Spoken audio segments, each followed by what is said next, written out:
It's 11:59 at Gun Owners Radio, and this is the Penn Patriot, music and the truth until dawn. Right now, I've got a few words for some of our brothers and sisters in the occupied zone. The chair is against the wall. The chair is against the wall. John has a long mustache. John has a long mustache. It's 12 o'clock, Americans, and another day closer to victory. And for all of you out there on or behind American lines, this is your song.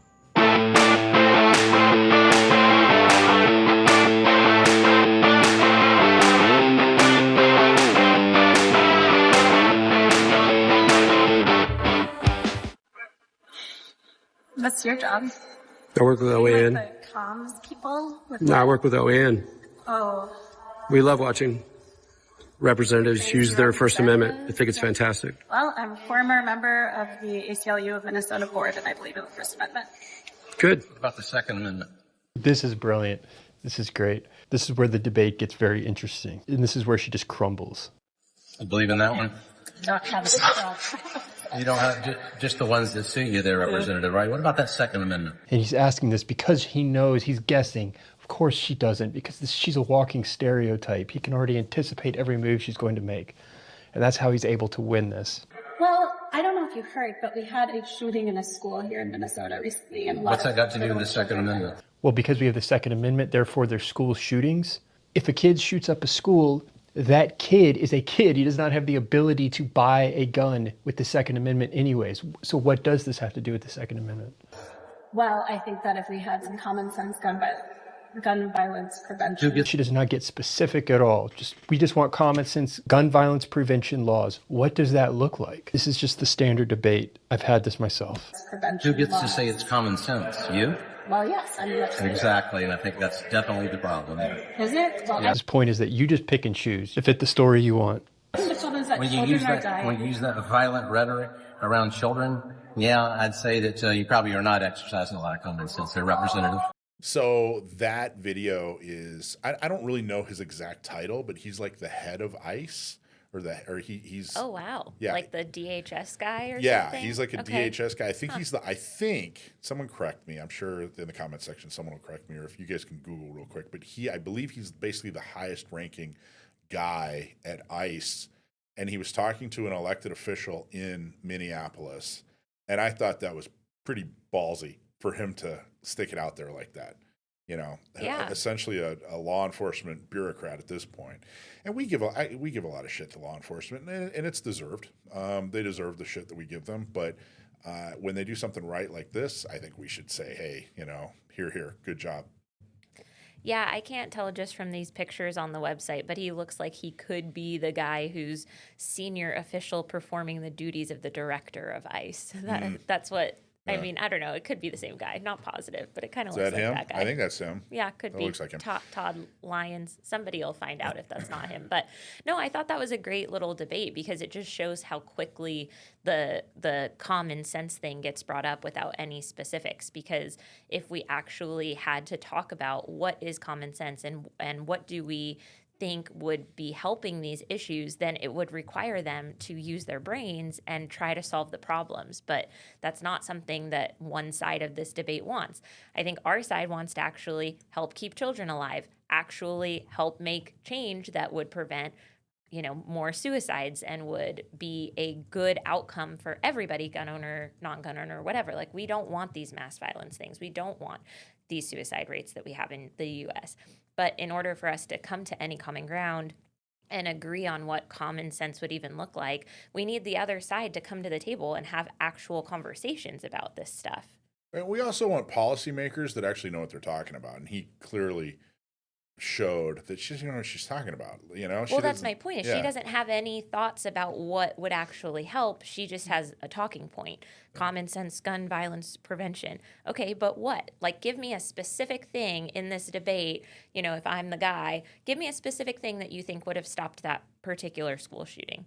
She doesn't even know. Yeah, she just wants She it all. doesn't even know how that kid got his gun, what gun he used. She probably has no idea what even happened in that situation, but she's going to bring it up like, well, if there were some restrictions on the Second Amendment, it wouldn't have happened. That's right. I just want bad things to just not happen.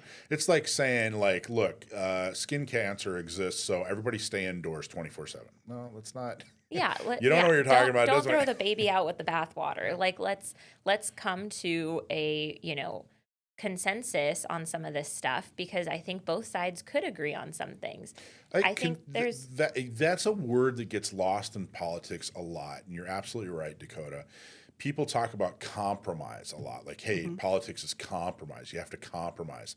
I think it's far more important to find consensus, and a lot of people don't really understand the difference between compromise and consensus.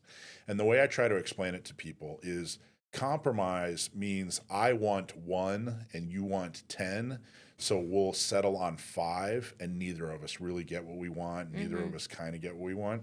Consensus is I want black, you want white, but we both like purple. So Right. let's go talk about purple because we both like purple. You know what I mean? And that's the difference between consensus and compromise. And I think in politics, it's gotten to the point where all we do is talk about, the compromise universe, where I think we need to talk more about consensus. I agree, and I think let's start by agreeing on what the facts are. Yeah. Because we can't even do that. If you listen, if you watch some of the legislators discuss gun policy, especially coming out of Minnesota right now, gun policy stuff is crazy. But we can't even. You hear them talk, and it's just lie after lie after lie. So let's at least agree that we're not going to be, perjuring ourselves in front of the United States, residents. Let's at least agree on, okay, here are the facts of what happened here. We can all get on board with that, and now let's talk about it from that common ground, So welcome to the show, everybody. I think it is interesting that in the last 5-6 years, we've all realized, at least I've come to learn, that Minneapolis is insane. You think of Minnesota, Minnesota nice, and this Midwest, gee golly gosh, how you doing kind of place where people are all nice and wonderful to each other. But Minneapolis is nuts. They're apparently crazy in that city. And I've even visited there. I've visited there and even went to a Somali restaurant that I loved. It was actually really good food. I thought it was delicious. I really liked it. Still had no idea how insane Minneapolis are. Minneapoli? How do you say it? Minneapolis. A Minneapolitan? I don't know. So there's a joke about that. There's what's the difference between New York and Minnesota? New York is the... He's buffering. I know, I messed up. I'm watching the smoke. New York is the Big Apple, and Minnesota is the Minneapolis. I'm screwing this up. Really, this is why we're not a comedy show, everybody. there you go. Really quickly, though, it's not Todd Lyons. His name is Greg Bovino. Oh, Greg okay. Bovino. Who is Okay, Greg Bovino? He was a Border Patrol agent for a very long time, and then he moved over to ICE after retirement. Nice. But he's not in leadership. He's a highfalutin, He is right? with ICE, he is. Okay. Oh, Yep. okay. He's He's not listed on the leadership page of the ICE website, but maybe he's a lower down leader than the 9 people they have on the leadership page. Yeah. Doesn't- Okay, so doesn't on matter. the show, we're going to interview a couple of people. We're going to interview Kate, who is Lady Liberty, Australia. And she's going to talk about some Australian gun stuff and how she moved to America, primarily because of the gun laws in Australia. We're going to talk to attorney Gary Gibson. We're going to talk a little bit more about Minneapolis and what happened, go over some myths, and try to provide some clarity after our breakdown video last week that people seem to really enjoy, which I thought we did a good job. I thought that some more information even came out after our video, and it was still right in line with what we talked about, and I was very, very proud of the breakdown. A lot of people liked it a lot. One of the things I do want to bring to everybody's attention is Gun Rights Policy Conference 2026 has been announced. SAF, Second Amendment Foundation, is a wonderful Second Amendment organization, and they've been around for forever, and every year they have the Gun Rights Policy Conference. We have become a huge fan of the Gun Rights Policy Conference, mostly because they do a good job of providing arrows for your quiver, is the way I put it. In other words, you show up there not just to be entertained, but to be educated. You network, you talk to other people, but then you also find things that you can do to be more effective in your community and with Second Amendment. This year, it's September 25th through September 27th It is in Dallas, Fort Worth at the Westin. And I wanted to bring that up now because you're going to start seeing San Diego County gun owners roll out a scholarship program. And the way the scholarship program works is that we're going to raise money. We're going to find donations directly for this program. And then we're going to find people who have done a lot of good work for San Diego County gun owners in the Second Amendment. And we are going to pay for you to go to Gun Rights Policy Conference. So the more money that we're able to raise, the more people we're able to send to Gun Rights Policy Conference. And the more volunteer work you do, the more hard work you do to help us with our Second Amendment fight, the more likely you are to get a scholarship to go.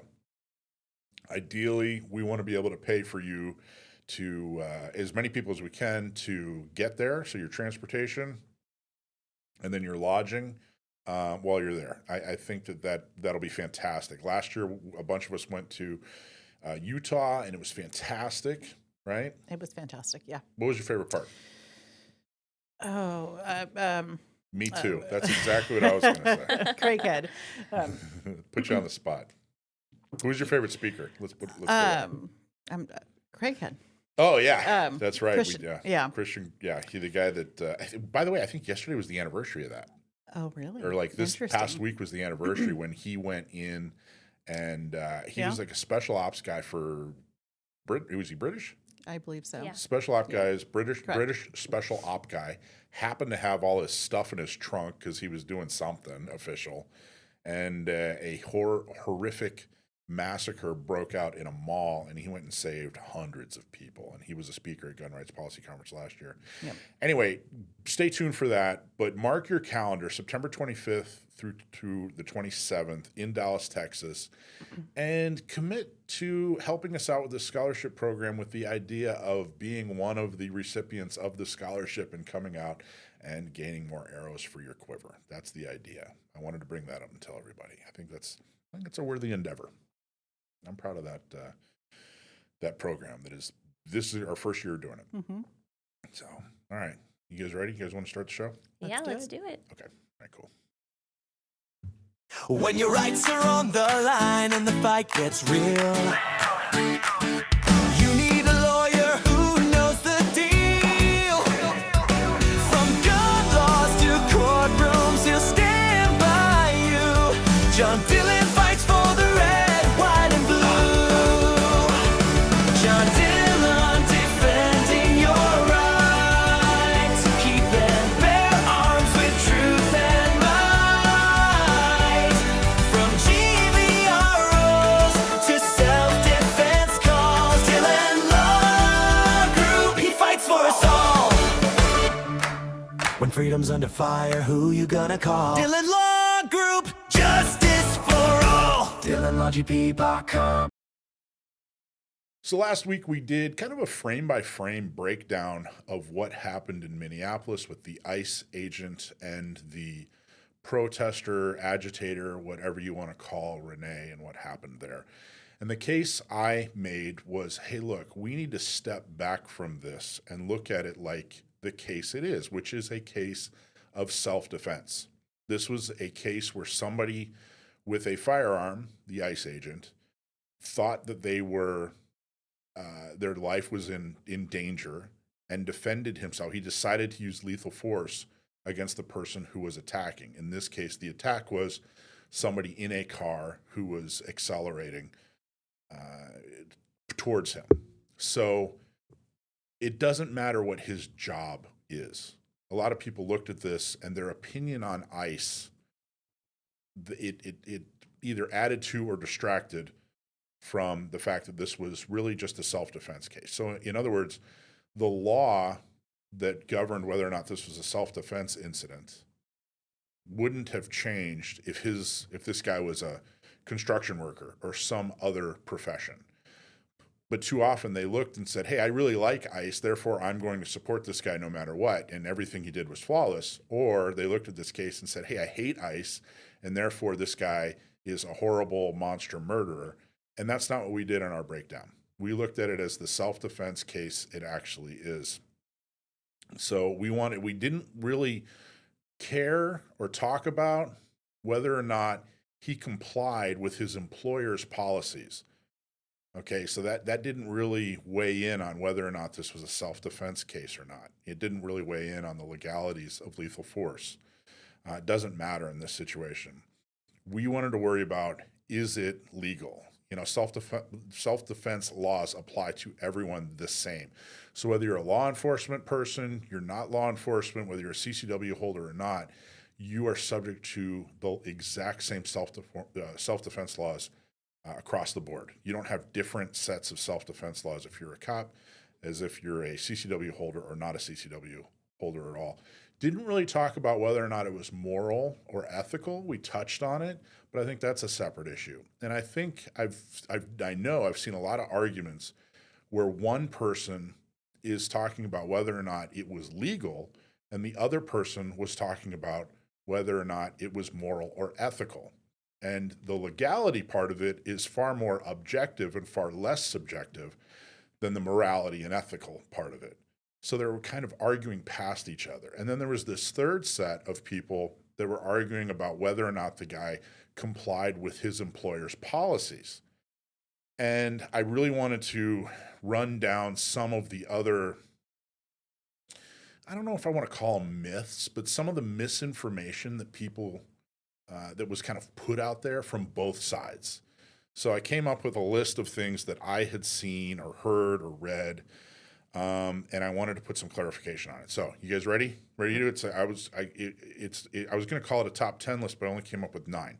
So it's not a top 10 list. So if you come up with a 10th while we're talking, great. But here we go. The prime 9. Number 1, it was murder. A lot of people were saying, oh, this ICE agent murdered somebody. Murder has a legal definition. Murder is not, or I should say homicide is the loss of life. Murder has a legal definition. It is a subset of homicide. Murder means that you had malice or intent. You know, you were meaning to kill somebody and that you had some kind of reasoning for it. And specifically like premeditated, that you were planning this. Evil intent, a forethought. Plot or plan. Yeah. And that ain't true. I mean, it really, there's no reasonable person that looked at the situation and said, this ICE agent murdered Renee. And if they did say that, it's irresponsible. And I got to tell you, I saw even like political leaders say this, and I think that ICE agent could sue. I think that it could be a defamation of character thing. So the use of murder was one piece of misinformation that shouldn't be out there. This was not a murder. There really isn't a reasonable, knowledgeable person out there that can view this situation, look at the multiple angles, look at any of the angles, and consider this murder. Everyone can agree that this was homicide. What type of homicide is what the debate is about. Was this justifiable homicide, like, self-defense situation? Or, some folks are saying that this was homicide that should be like reckless sort of thing, right? And there's all sorts of different definitions for specific homicides. But everyone can agree this was a homicide. Hopefully everybody can agree this was not a murder. There you go. Number 2, Renee, who was the person driving the car who got shot and killed, and Rebecca, who was her wife, who was outside of the car holding a camera, were driving in their neighborhood and on their way home. I heard that a lot, that, they were simply driving through their neighborhood. This was in their neighborhood. They were in their own street. They were driving into their own driveway. Some variation of that. That's not true.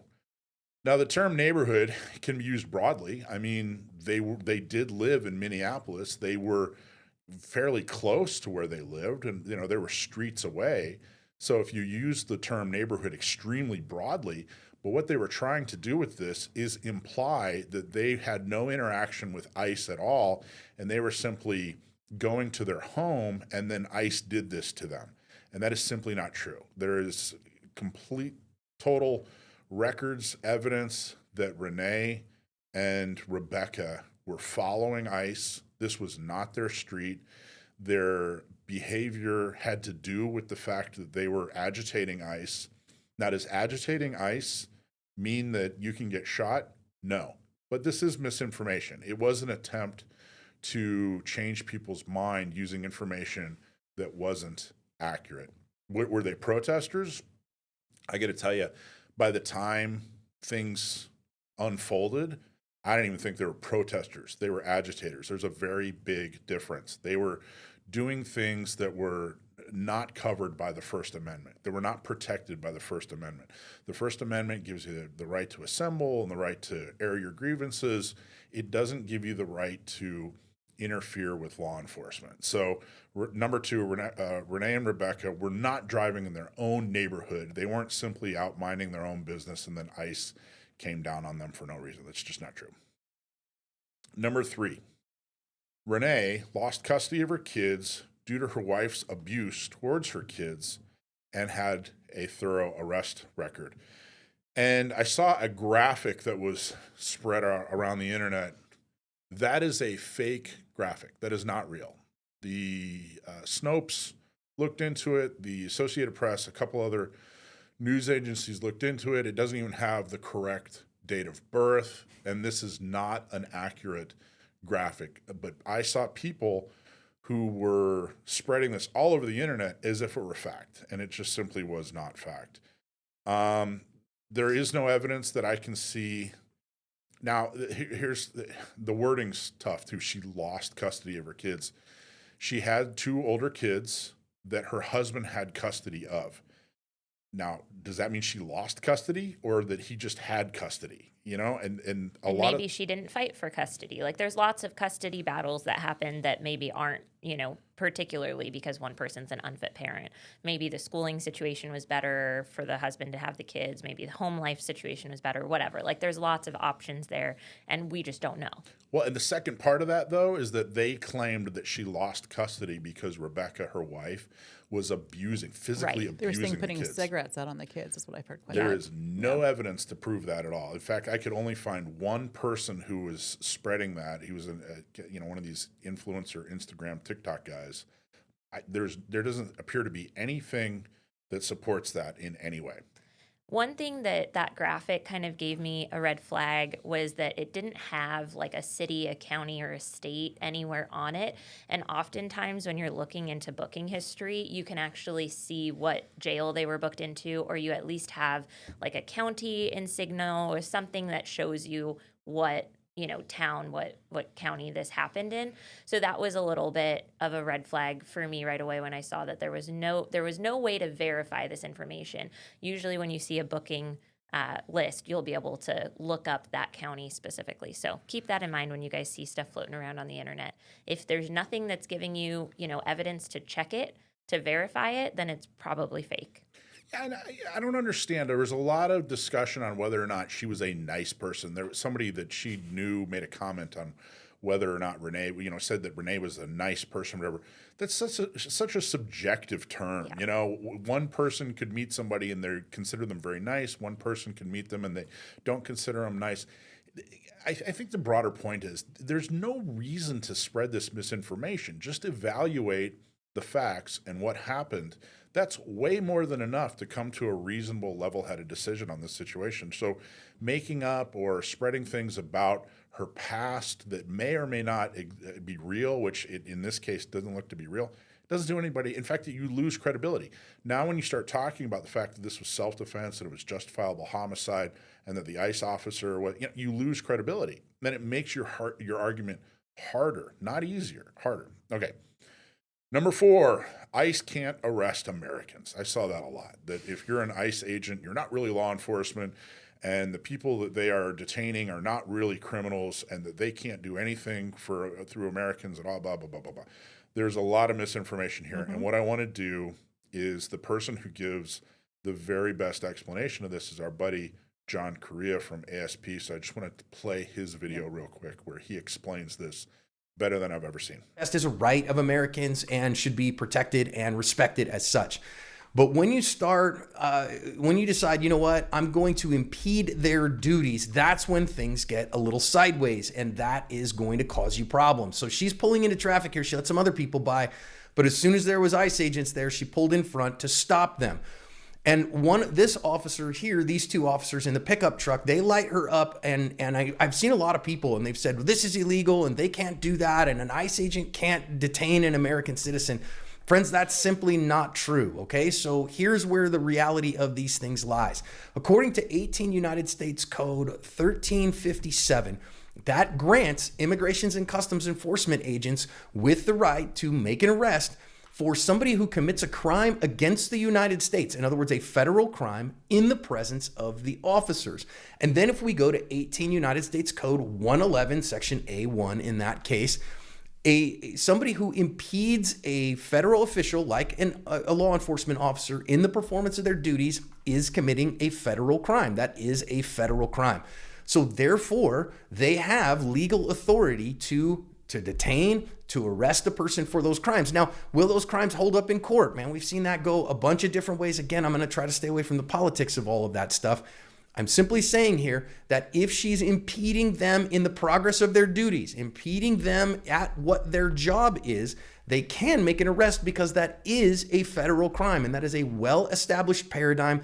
And so it's not illegal for them to pull her out of the car if they decide, we've met the standard of probable cause that she is committing the crime of impeding us in the official performance of our duties. Now, okay, so ICE is law enforcement. They absolutely can do what they did do, and any suggestion otherwise is just ill-informed. It's just ill-informed, and there's nobody better out there. Very few anybody. There are definitely, you may have equals, but there really isn't anybody better on this type of thing than John Correa from ASP. ASP does such a good job. John Correa does such a good job. Please follow his channel as well, because you'll get a really good education. I can't say enough good. You know what I like to call it when I compliment him, when I compliment ASP, you know what I like to call it? Kissing his asp. Anyway, it's just for you, John, if you watch this video. Active Self-Protection is a great channel. Definitely go subscribe. And they've got a lot of good content. But I saw that so often. It's even in the comments on our initial video, people all over the comments saying she wasn't committing a crime. There was no crime. What right did the officer have to touch her vehicle? You guys just don't understand. I mean, this whole thing, I think we've mentioned this whole thing is sad all the way around. Like, we feel sad that this happened. This was, a tragedy for the ICE officer. It was a tragedy for Renee and her family. The whole thing is sad. But there was a crime in progress. The ICE agents did have the right to, start interfering with that. And she was trying to flee, which is a felony. There's a lot of things there. Not only that, but let's just say that is the case. First off, she absolutely knew that they were ICE agents. Yeah. There's no question that she knew they were ICE agents. So it wasn't like they were strangers with their masks on, blah, blah, blah. Total BS. Not only did she know they were ICE agents, but she was following them because they were ICE agents. She was intentionally trying to have interactions with them due to the fact that they were ICE agents. So when they came up to her and said, hey, step out of your vehicle, let's just pretend for a second that they really had no basis for that they shouldn't have arrested, detained her, whatever, that she didn't do anything wrong, that she didn't do anything illegal. Okay, let's just say that. The best recourse is not to punch the gas. If a cop is doing something like that, if you're in a situation with law enforcement and they're doing something illegal, they're doing something that is wrong, the place to argue that is in court. Yeah. Right. You don't hold court. Not on the side of the road. That's it. So, I mean, even if she was right, she was wrong. Right. So, 100%. Okay. Number 5, ICE prohibits agents from walking in front of a vehicle, and then the implication is, therefore, it's murder. Okay, let's just think about this. And I saw that they actually pulled up DHS policies. Yeah. And what the words that they said were accurate, but they were assigning a meaning to it that was kind of ridiculous. The idea that if you're on the passenger side of a car and you're an ICE agent, then you are now forever assigned to that side of the car, and there's no way you can, go in front of the car and get to the other side of the car. Just think about that for a second. Does that even make any sense? Of course not. No, of course not. What they were saying in this policy, I'll give you an example.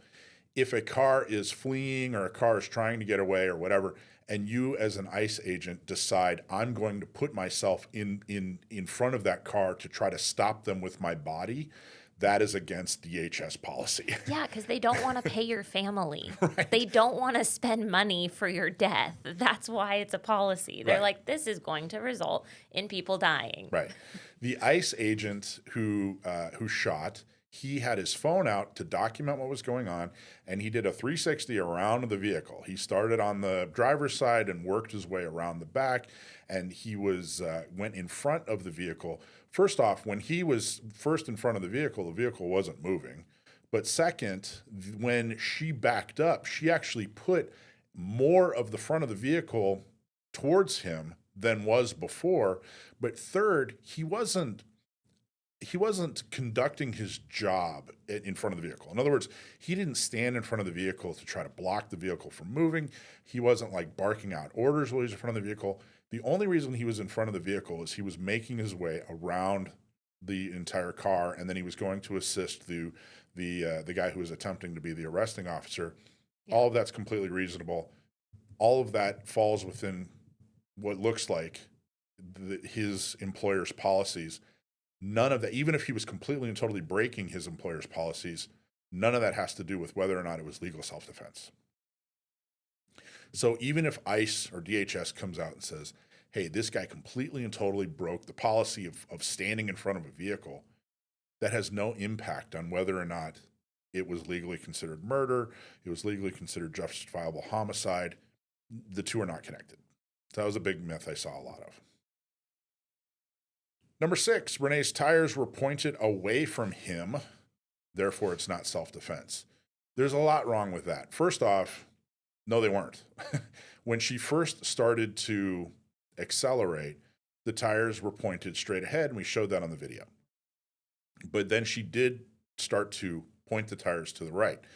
The reason the tires were pointed to the left at the beginning was because she was backing up, which angled her car so that it actually was pointed even more at the ICE agent.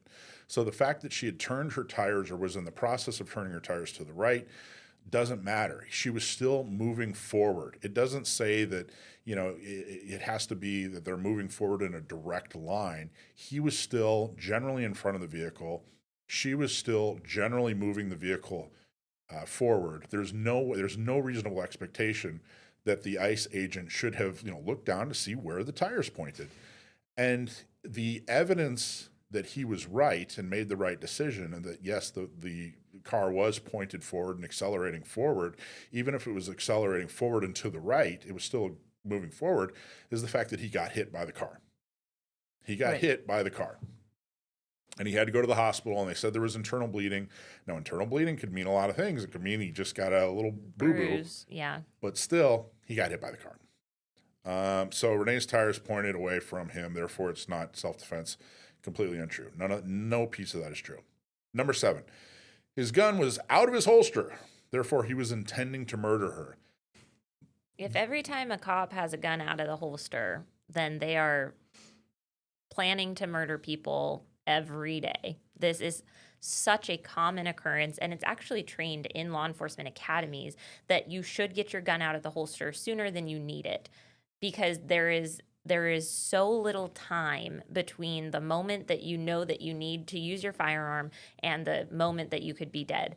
And so in law enforcement, they train folks to draw their gun sooner than is actually necessary to use the firearm, which is why you see so often on body cam footage that the cop will have their gun out, kind of pointed down towards the suspect's feet, yelling, get on the ground or whatever, during their arrest, not planning to shoot the person unless something else happens. So just because you have a gun out does not mean you're planning on shooting the person.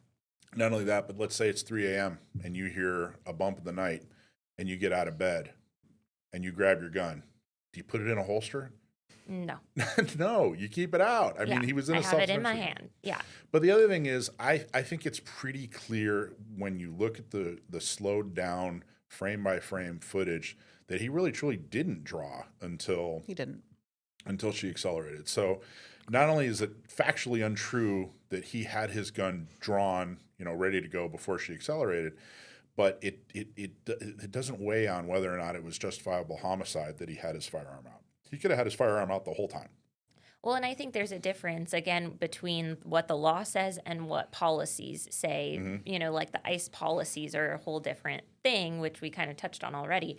But this piece of it, when he got the firearm out, there's nothing in the law or in the policy that he was breaking in that moment. Totally agreed. Number 8, he could have gotten out of the way. People talk about that a lot. Maybe he could have, but trying to determine what the absolute best course of action he could have taken doesn't matter as much as the action he did take, was it legal? So maybe there are a dozen other better things that he could have done. Maybe that's true, but the reality is what he did do, even if it's decided in hindsight not to be the best thing or the most effective thing or the safest thing that he could have done, what we have to evaluate is what he did do. And what he did do is he defended himself with lethal force following the law, and it was justifiable homicide. He was in fear for his life, and he used lethal force to defend his life. Whether or not there are 100 other things he could have done better or safer, whatever, doesn't change what he did do. Does that make sense? Did I say that in English? I saw a lot of comments, folks saying, well, Minnesota is a duty to retreat state. That does not have any application here. This is a federal officer. Police do not have a duty to retreat. It's actually kind of the opposite. They have a duty to try to stop the bad guy from killing other people. The civilian law that folks are referring to basically says that if your life is in danger, you should do everything you can to get out of the situation before you go to lethal force. And that is something in the Minnesota state law that has absolutely no bearing on this situation. And they have no instruction to stand down either. So. Right. Yeah. There's nothing that means that this officer should have been trying to get out of the way. There was no requirement for him to do that. There is a policy that the Department of Homeland Security has that says related to the discharge of firearms at moving vehicles. It says that law enforcement is prohibited from discharging firearms at the operator of a moving vehicle unless the use of deadly force against the operator is justified under the standards articulated elsewhere in this policy. Before using deadly force, the LEO must take into consideration the hazards posed to law enforcement and innocent bystanders. So even that policy, it seems like he was within his rights, even though it does specify that you're not supposed to unless, and the unless is the important part, unless it's justified under the standards articulated elsewhere in this policy, which is very clear that if the officer's life is in danger, they're allowed to use deadly force. Which, by the way, I saw a lot of people, and I think I agree, but I saw a lot of people who are experts when it comes to self-defense and the legalities and ethics of, say that, yeah, this was justifiable homicide, this was legal self-defense, and he also probably shouldn't have done it. Yeah, there are agree completely. there would have been better things that he could have done. However, he didn't break his employer's policies, which aren't law, and he didn't break the actual law, but there were probably better options here. But, playing Monday morning quarterback is... And that's a true statement with any self-defense encounter. There's things that are lawful, and then there's a whole different category of what would have been a good idea. And those are two different worlds, two different things. Yep. Something can be lawful but awful at the same time. And I think that's something that we have to remember. Maybe he did break some of his employer's policies. Like, I didn't read all of the policies that they have. I know that there was something about fleeing suspects, not shooting at fleeing suspects. I would argue that in that moment, she wasn't a fleeing suspect. She was somebody who was driving a vehicle towards an officer. So that's, kind of the distinction there. But regardless of all of this, does he wish he made a different decision? Probably. Do we have the benefit of hindsight and slow-mo video and all of that where we can say, well, probably if that was me, I would have tried to get out of the way. I would have dove out of the way, whatever. Yeah, I think it's fair for us all with all of this information now to have a different perspective or a different thought on what he should have done.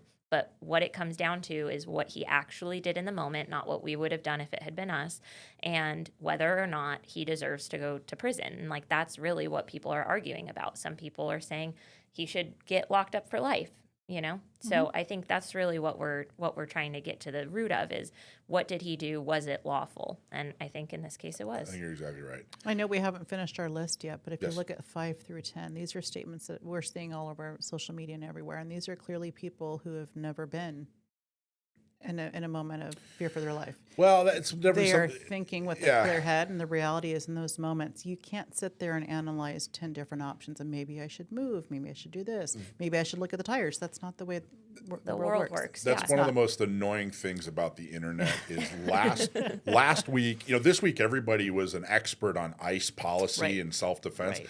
which, by the way, the legalities of self-defense is something that I wouldn't call myself a professional because I've never been paid for that, but I've been educated on it. I've actually educated other people on it at a very, very low level, but you two are far more expert at it because you both teach CCW classes. Yeah, we're both California Department of Justice instructors. Like there are, yeah. So we actually have a level of expertise in this on this panel, but everybody was an expert this week. Last week they were an expert on Venezuela.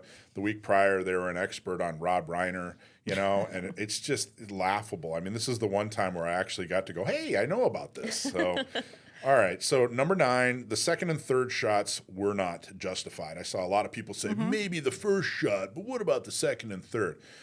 The first shot, they're admitting was justified. Let's just say that they say, yeah, that's justified because it was self-defense. What about the second and third shot? First off, I don't think that second or third shot, had they not happened, she still wouldn't have lived.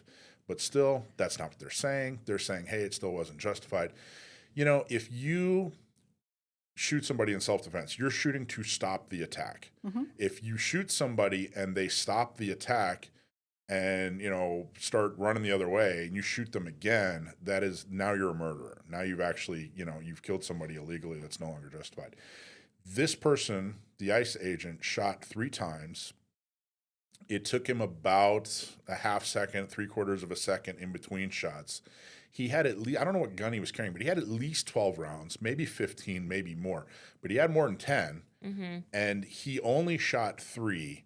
And he stopped shooting once the attack was no longer a threat to him. In other words, once the vehicle had actually passed him, he was no longer shooting. Once the vehicle was no longer in danger of hitting him, he stopped shooting. He stopped trying to stop the attack. And if you look at the time it took him and the way the attack went down, then absolutely the first shot was justified because he was trying to defend himself. The second shot was justified because he hadn't stopped the attack. The third shot was justified because he hadn't stopped the attack. And there was no fourth shot because he was no longer in danger of being attacked. And the reality is you make the decision to take the shot at the time of the threat. And there's actually a perceivable delay between the decision and the action. Yeah. And really the decision to take those shots occurred before the circumstances greatly changed. The reality is you can't take back, you can't process, the human mind can't process things as quickly as armature quarterbacking can rewind a video and look at it again and say, well, he shouldn't have. Like how many times have you had your cell phone out and maybe you're texting or playing a game or something and a call comes in and it's maybe something you don't want to take, but your fingers are already moving, you see it, but you can't stop the action. There's a human element to this, the decision to take the shot and the time of the shot going. We're not computers, we're human. There you go. And there's a delay. Number 10. We got a number 10? I had a number 10. I Great debated job. between 2 different things. All right, take it. What's your number 10? So I had a number, and this is something I've seen quite a bit, and I don't know why it rubs me so, it infuriates me a lot. Lay it out there. What do He you should got? have just shot the tires. Now, why does that infuriate you? Well, there's a lot of different ways. One is, have they never seen a car rolling with tires that are blown? Have you never seen someone driving on the wheels? That shooting the tires would have done 0 to have stopped this. If she was going to go towards him or drive or speed up, the fact the tires are flat is irrelevant. It wouldn't have stopped anything. So, I mean, not only that, but we shoot to stop the threat. And how do you have taken the time to shoot the tires first? He may not be alive today. Yeah, exactly. Yeah, Exactly. that decision and the ability to it's not realistic. It's not realistic, and it's certainly And it not. would not have been effective. And for that would anything. have been against DHS policy because you're not allowed to discharge a firearm with the intent to disable a moving vehicle. That's literally a DHS policy. Yeah, this whole thing was tragic and sad, and I truly, it just is. It's ludicrous that this is going on. I just don't understand it. I am all about fighting back against an overreaching government and overreaching powers of law enforcement. This isn't the way to do it. And I think it's horrible that somebody convinced this woman that this was a good idea. Somebody helped organize her so that she could do this, and that she thought she lived in a country that where she should do this, where this was something that was necessary. I don't think there's enough emphasis put on the actions of her wife.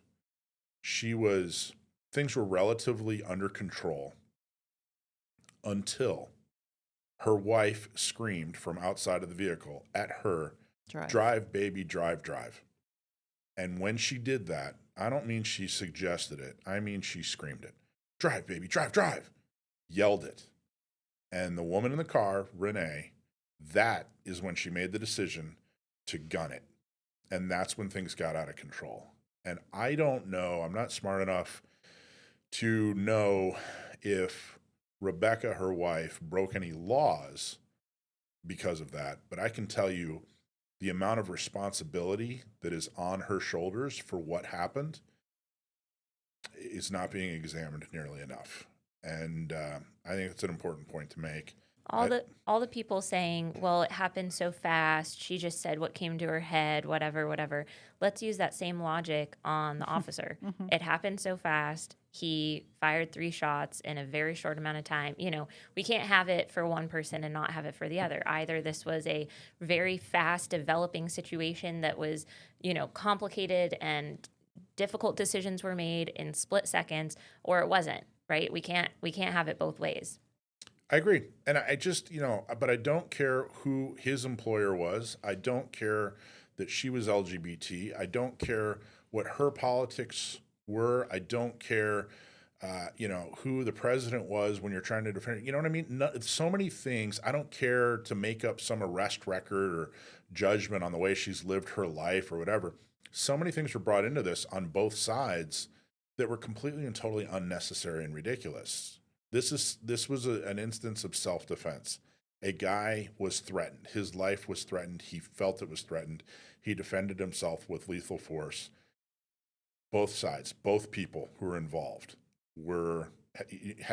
did things that were regrettable, but whether or not they were legal, ethical, moral, or against company policy, it's a totally, completely separate subject. And I wish we would just concentrate on the things that are important rather than just deciding to hate one side or the other because we disagree with them or whatever. I don't think that's fruitful. I don't think it was necessary. And I just want to be clear on kind of my perspective or my take on this is that I am happy to talk about cases where I think that law enforcement decided to be the judge, jury, and executioner, and that I do not think that's right. And I have advocated for cops who are trigger happy to be fired, to be let go from their jobs, to be tried criminally. I am not a person who's just like, because it was law enforcement, I'm going to be on their side. At first, when I heard about this, I actually had no idea what I thought. I wanted to watch some videos. I wanted to see what came out about it because I don't just assume that the officer is right. I have family members who have personally had bad experiences with officers who should not be officers. And so I don't come from this from a perspective of law enforcement is probably has good intentions, because I know there are bad apples out there and I've seen it myself. So I just want to be clear that the at least my side of this, the thoughts I have on this particular shooting have nothing to do with the fact that he was law enforcement or that I'm pro law enforcement. I'm pro people doing the right thing, whichever side they fall on, whoever they're employed by. There you go. I think that's well said. Alicia, anything? I agree with you both. There's nothing really new that I can add other than just to give support and to ditto everything you've stated. There you go. So I think this is probably going to be the last time we talk about this. I think we've talked about it to death here. I don't know. Maybe something will happen. Maybe there's probably going to be some kind of court case. I don't know at what level. Probably not at the federal level. Maybe there will be more to discuss. But I think that we've exhausted this and examined it as much as we can, or maybe even should. I think that maybe we should put this to bed now. But I did, like I said, as I was going through and watching reactions to our video and watching other videos and just seeing things online in general, some of these things hit me that were, it's total misinformation, and it's too bad. So now I know how other when experts chime in and say, hey, everybody's just getting this totally wrong on other subjects, because this was definitely something that was in our wheelhouse that the general population, they were just simply getting it wrong. So anyway, well, there you go.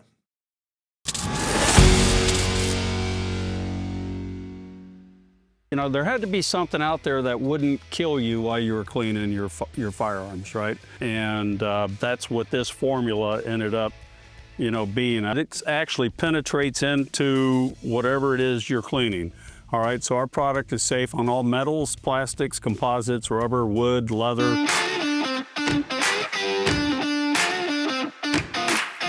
Living in California, you hear a lot in the Second Amendment world about like, hey, if you're not careful and you don't work hard, we're going to turn into Australia when it comes to gun laws. And Australia is regularly held up as the warning to people in America, hey, if you don't work hard, we could turn into Australia. They'll take all your guns. It's a horrible failure. And in a lot of ways, it really is. It really is bad in Australia. So we wanted to talk to somebody from Australia who's doing a fantastic job. She's actually here in the United States now, but she goes by Lady Liberty Australia, and her name is Kate Fantinel. Kate, how are you doing? G'day, Mike. How are ya? Did you say good day? That's awesome. Yes. This interview's already off to a cool start. I love it. That's our normal greeting. Yeah, good.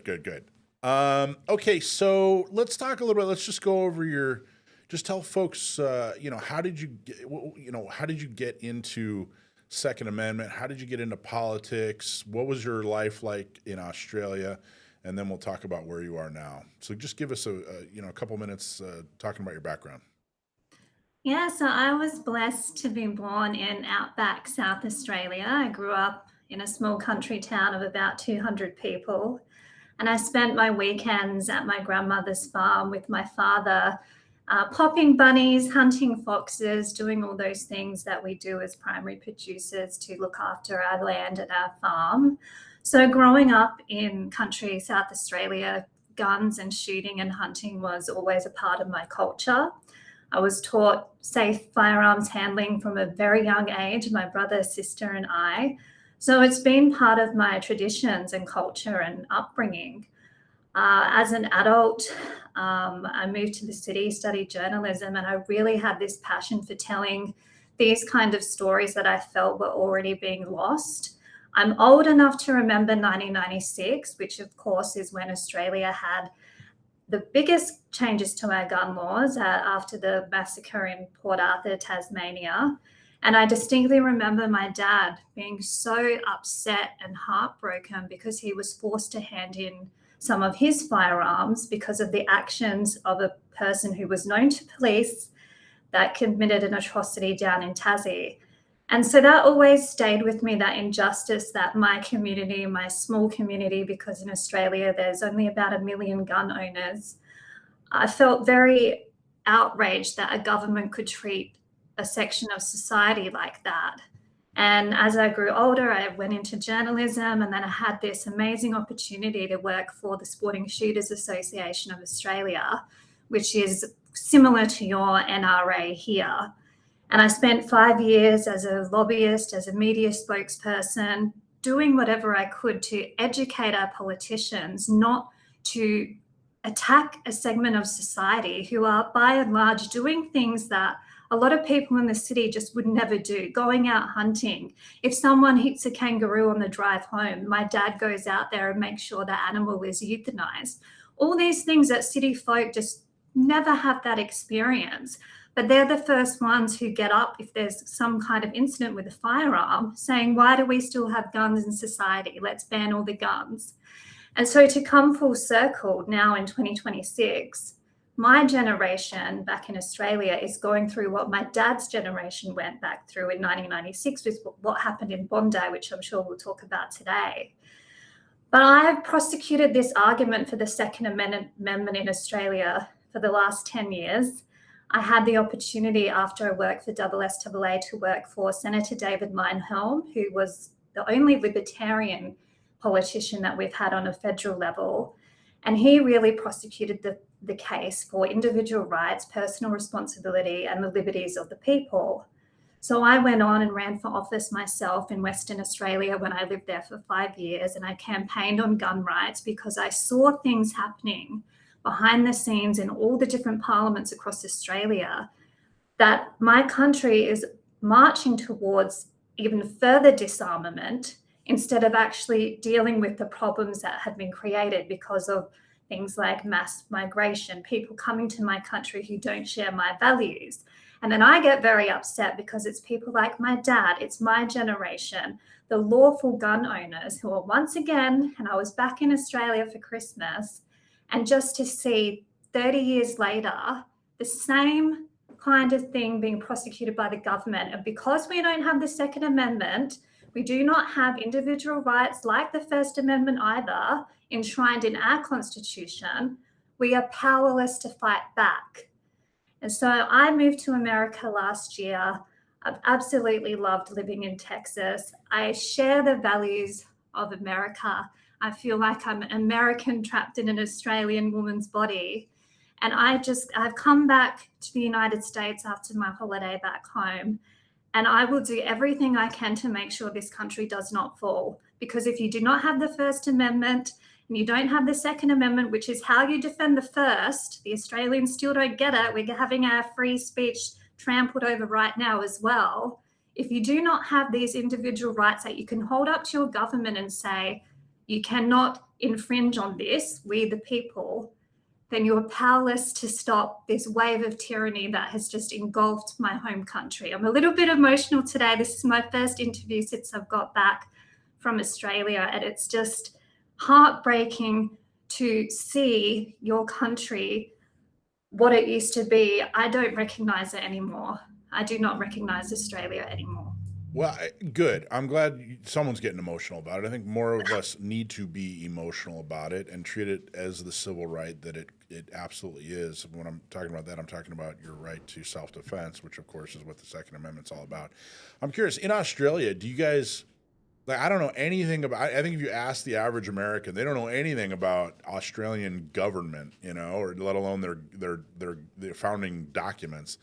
But do people in Australia, do they refer to the Second Amendment? You know, do they, when you say, "Hey, I'm here to talk about Second Amendment issues," do they recognize that, or you just say that to relate to Americans, or how is it referred to in Australia? Well, I talk about it in terms of rights, individual rights, gun rights, the right to life, the right to defend your life. So we don't have any individual rights listed in our Constitution. In fact, during the pandemic, you might have seen some crazy stories coming out of Australia. I was in Western Australia at the time, and we do have freedom of movement between the states and territories in our Constitution as an explicit right. It was ruled during the pandemic that in a time of an emergency, we don't actually have that right to travel. So I was trapped in the state of Western Australia for 2.5 years. 2.5 years, I could not travel, let alone outside of the country. I couldn't travel across the border to see my family in South Australia because that right, the High Court ruled that we don't have that right if a state of emergency is declared. So it's a very hard conversation with Australians because we have not been brought up with, like you have here, that even the idea that we have God-given rights, that is the level of conversation that I have to start at in Australia when I even bring up things like the right to self-defense, because everyone's staring at me going, no, we don't have any rights in our Constitution like the Americans. No, we don't. But those rights are not given to you by the government. They are given to you by God above or whoever you believe in, inalienable human rights. So that's the level of conversation that I've tried to start in Australia. But then, of course, you're doing this in a country where you don't even have the right to free speech. So there's things that I've said that that's totally interesting to me, and I want to explore that a little bit. There were people who fought back against the idea of the Bill of Rights, you know, when the Constitution was written, and they basically part of the fight was, we don't need a Bill of Rights because all of these things, Congress doesn't even have the power to do that. In the Constitution, we haven't give Congress the power to make rules regarding speech or regarding religion or regarding, gun restrictions, that sort of thing. That was part of, so they weren't denying that you have the natural right or, given by God or nature's God. They were basically saying, hey, wait a minute, they don't even have the ability, we haven't given them the ability to do that. And that's been lost in America. Congress feels like it's completely and totally all powerful and they can make any law, governing people's lives no matter what. In Australia, are there any rights that are codified? You know what I mean? Is there anything that's protected? Or is there any limits on their power in the Constitution? So our Constitution is written about devolving powers between the federal government, which is our national government, and the state and territory governments. It's all about the division of powers between the governments.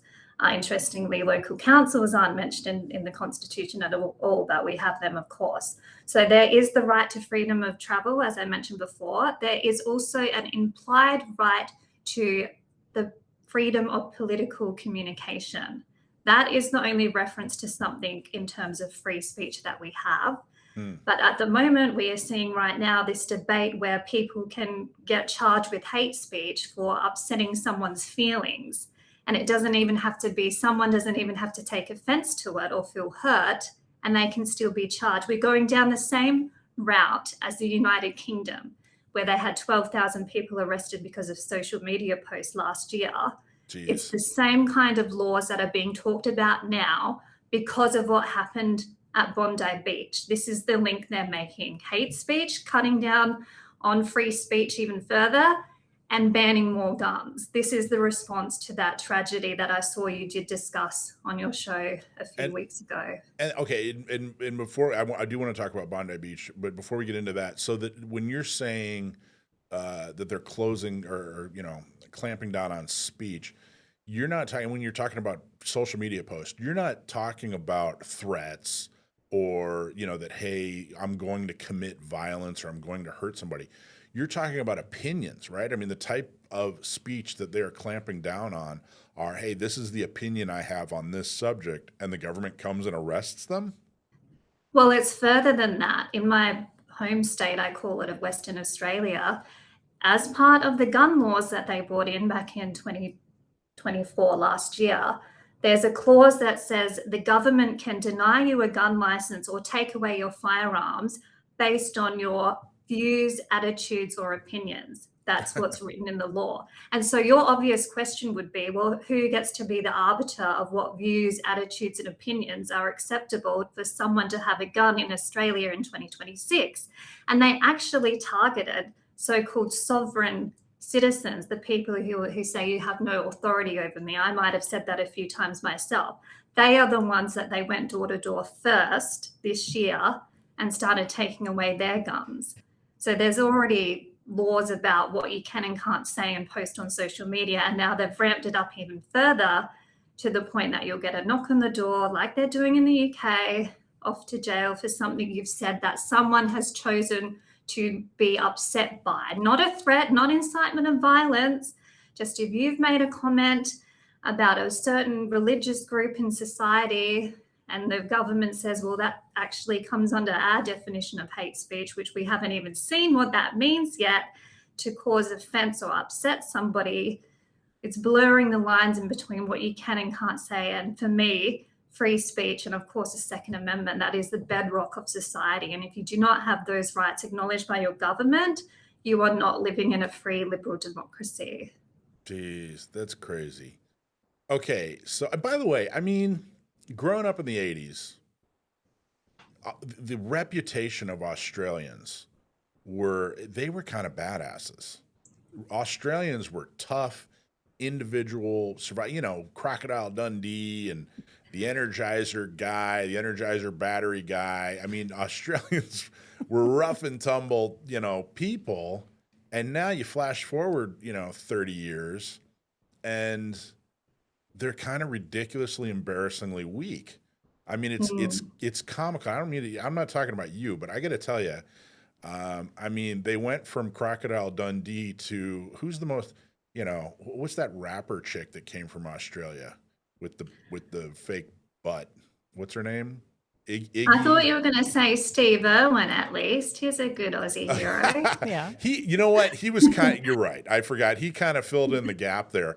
But what has happened to Australians? And if you're from Australia and you're hearing me, and Kate, I don't mean you, but if you're in Australia and you're hearing me talk about how horrible the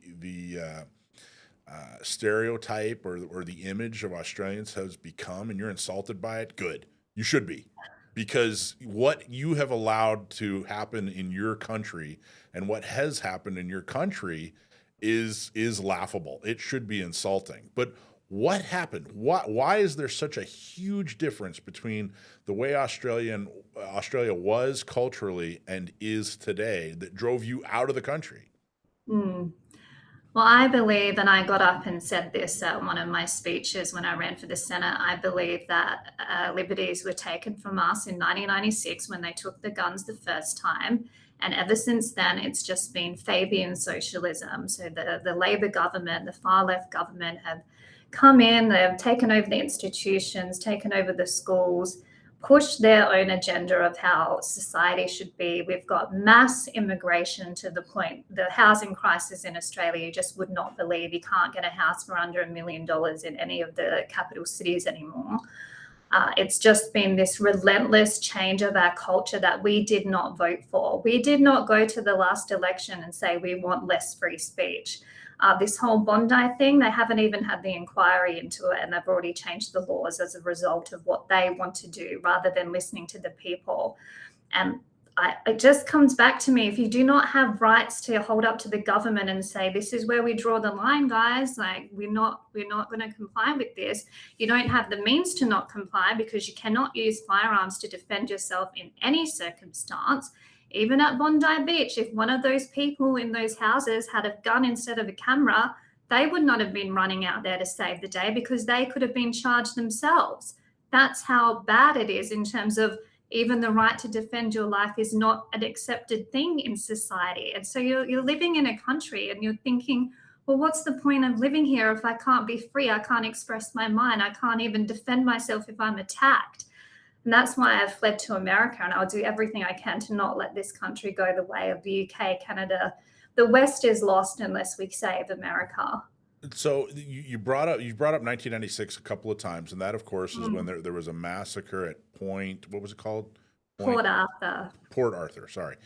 And they basically all but completely eliminated gun ownership in Australia. Do you think that was that a turning point, not just for Second Amendment, but was that a turning point for what I just described about Australian culture and some of the more, stringent and restrictive politics? You know what I mean? Was that kind of the big, like, okay, everything changed starting in 1996?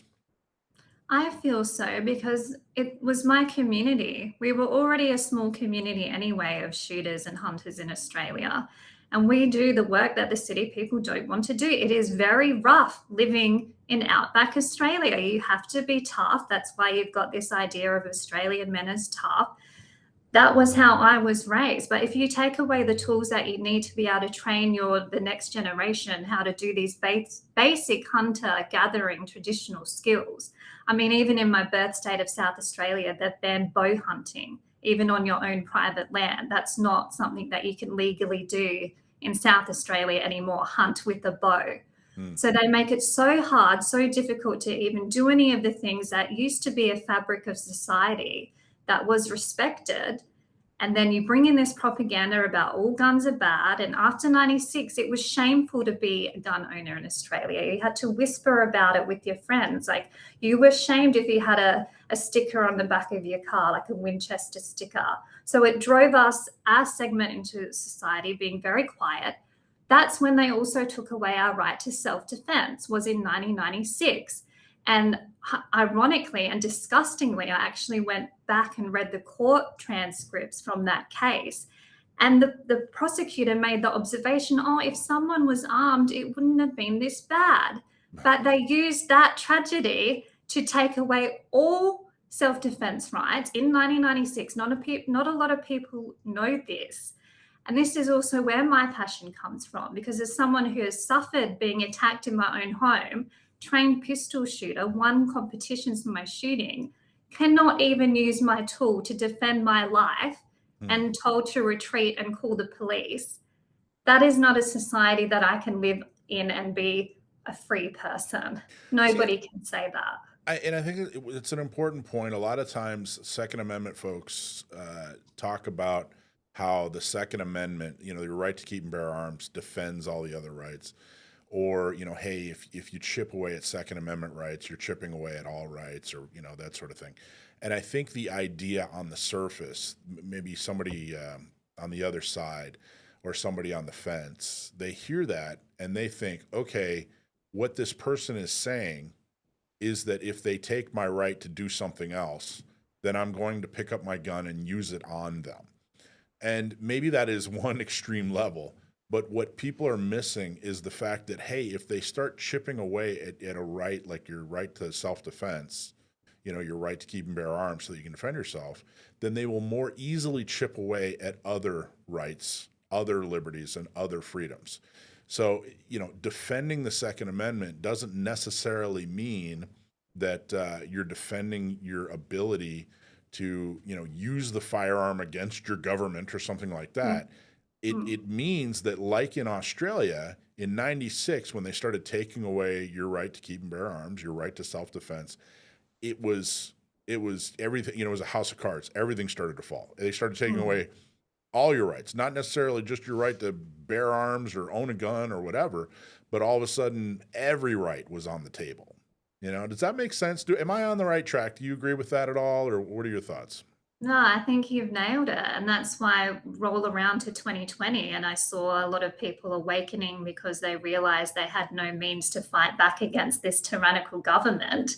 That's when people started to realize, oh, if we give all the power to the government, when they do something we don't like, we are powerless to stop it. We'll have to wait until the next election. And then, of course, you vote, and the system there is we do have minor parties that can get in, but it's very designed to favor the duopoly like we have here. And the other thing to throw into the mix is we do not have a conservative party that believes in gun rights or free speech. So in '96, when they banned the guns the first time, that was the conservative Liberal National Party government under former Prime Minister John Howard who banned the guns then. 2026, it's the Greens Labor coalition under Prime Minister Anthony Albanese that's going further and banning the guns, and the Conservatives are supporting it. So we do not have any viable option politically. I ran on gun rights. I got 30,000 votes, but someone who got 1,000 votes got in instead of me. That's the system that we live in Australia. So you get to a point where you're just thinking, what more can I do as a person who wants to live free, wants to contribute to society, wants to educate people and have discussions like this? I cannot do that in my country anymore because of how far it's fallen. It is devastating to me, but I'm so grateful to be in the USA. Well, unfortunately, here in America, we don't have a conservative party that believes in Second Amendment rights or free speech either. All we have are the Republican Party, so... Alicia laughed at that. Biting social commentary on politics by Michael Schwartz of Gun Owners Radio. Hey, so you said you ran for office, Kate, and you got 30,000 votes, but somebody got 1,000 votes and they won. Can you talk about why that is the case? What kind of system is that? So it's a system where the major parties, and this is why, so when I worked for Senator David Leyonhjelm, who is like the Ron Paul of Australia, that's the equivalent you can make here.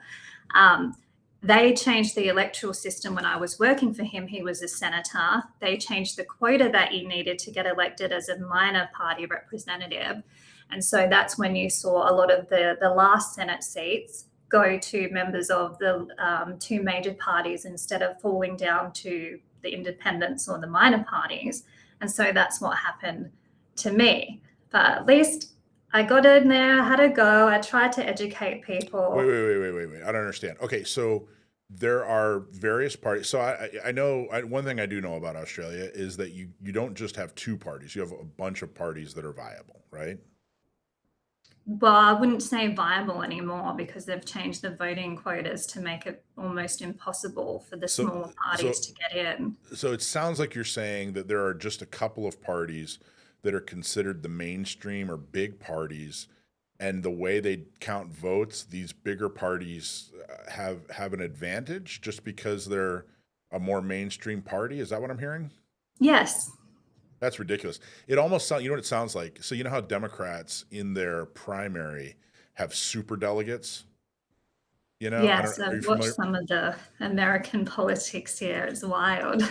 So it doesn't matter who wins the popular vote in their primaries as much as, they give leaders like, uh, I don't know, you name the Democratic leader, they give them super delegates. So they don't just get one vote, they get 1,000 votes or whatever. So people vote and their Mm. vote's one vote, and then the super delegates, their votes are worth like 1,000 votes or something like that. So you could win, like what you're describing, a delegate, or I'm sorry, somebody in their primary could get the most amount of people to vote for them, but they skew the voting so that it's weighted, and the leadership of the Democratic Party, their votes are weighted, much more than just some of the individuals. Is that what you're describing? Is that how it is in Australia? It's more to do with the electoral system itself. We don't have your big shows like you had here. Remember watching the Republican Party convention on TV when I was here last year. Quite entertaining. It's more the point that they've changed how they divide up the votes and who gets in on those last spots to make it almost impossible for so-called minor parties to get in. The other thing that I would say as a criticism of our electoral system is that we have to vote. Everyone over the age of 18 in Australia has to mandatory vote in state and federal elections. So you get uneducated voters showing up, uninformed, some people just voting for the best looking candidate or the prettiest colored paper. And these are the people who are determining the future of your country for the next 3 or 4 years. That is a huge problem in Australian politics. That's interesting. I got to tell you, we could have a whole conversation on my opinions on increasing the number of people who vote in each election. I'm not so sure it's a great idea. I think we should increase the quality of education that people get when before they vote. Or anyway, we could, that's a whole rabbit hole we could go down, Kate. We probably shouldn't. Okay, let's talk about Bondi Beach. So we talked about it on our show. You were in Australia shortly after it happened, I believe. Give us the lowdown. Like, tell us, maybe if there's something we got wrong or something we didn't talk about and should have, and just your general impressions on what happened with Bondi Beach.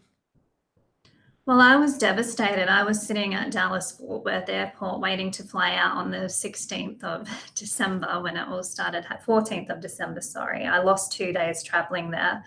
And I flew into Sydney, and the first thing I did was went down to Bondi Beach, one of our most iconic beaches. I cannot believe I was going there and I saw all the police tape, all the cops walking around with AR-15s, and just thinking that I would ever live to see the day where I would see this extreme radical religious group openly massacring another religious group on Australian beaches. Just my grandfather, who escaped fascist Italy, would be rolling in his grave to see those scenes that we saw coming out of Bondi Beach. And for it to be one of the most longest recorded terrorist attacks in the world because everyone had cameras instead of guns, I think it is just shameful that people had no means to defend themselves. People were getting bricks, and that brave hero who disarmed the guy and didn't know what to do with the gun because he's never seen a gun before or had safe firearms training. That's not a thing in Australia. They make it very hard for us to even understand firearms, let alone use them. To see those scenes coming out of my country, I just thought, we are a nation of defenseless victims. And it's not going to be a debate about self-defense or how we could prevent this. They are going to come straight for our guns and straight for our free speech. So those 2 weeks I was home, I saw the government introduce more laws banning more guns. limiting the number of guns you can own now. In New South Wales, you can only own 4. And being home with my father, who's got quite a few guns and he wants to leave for me, family guns, all of that, there's no chance in hell that I'll ever see them, because this is, like I said, this is my generation's 96.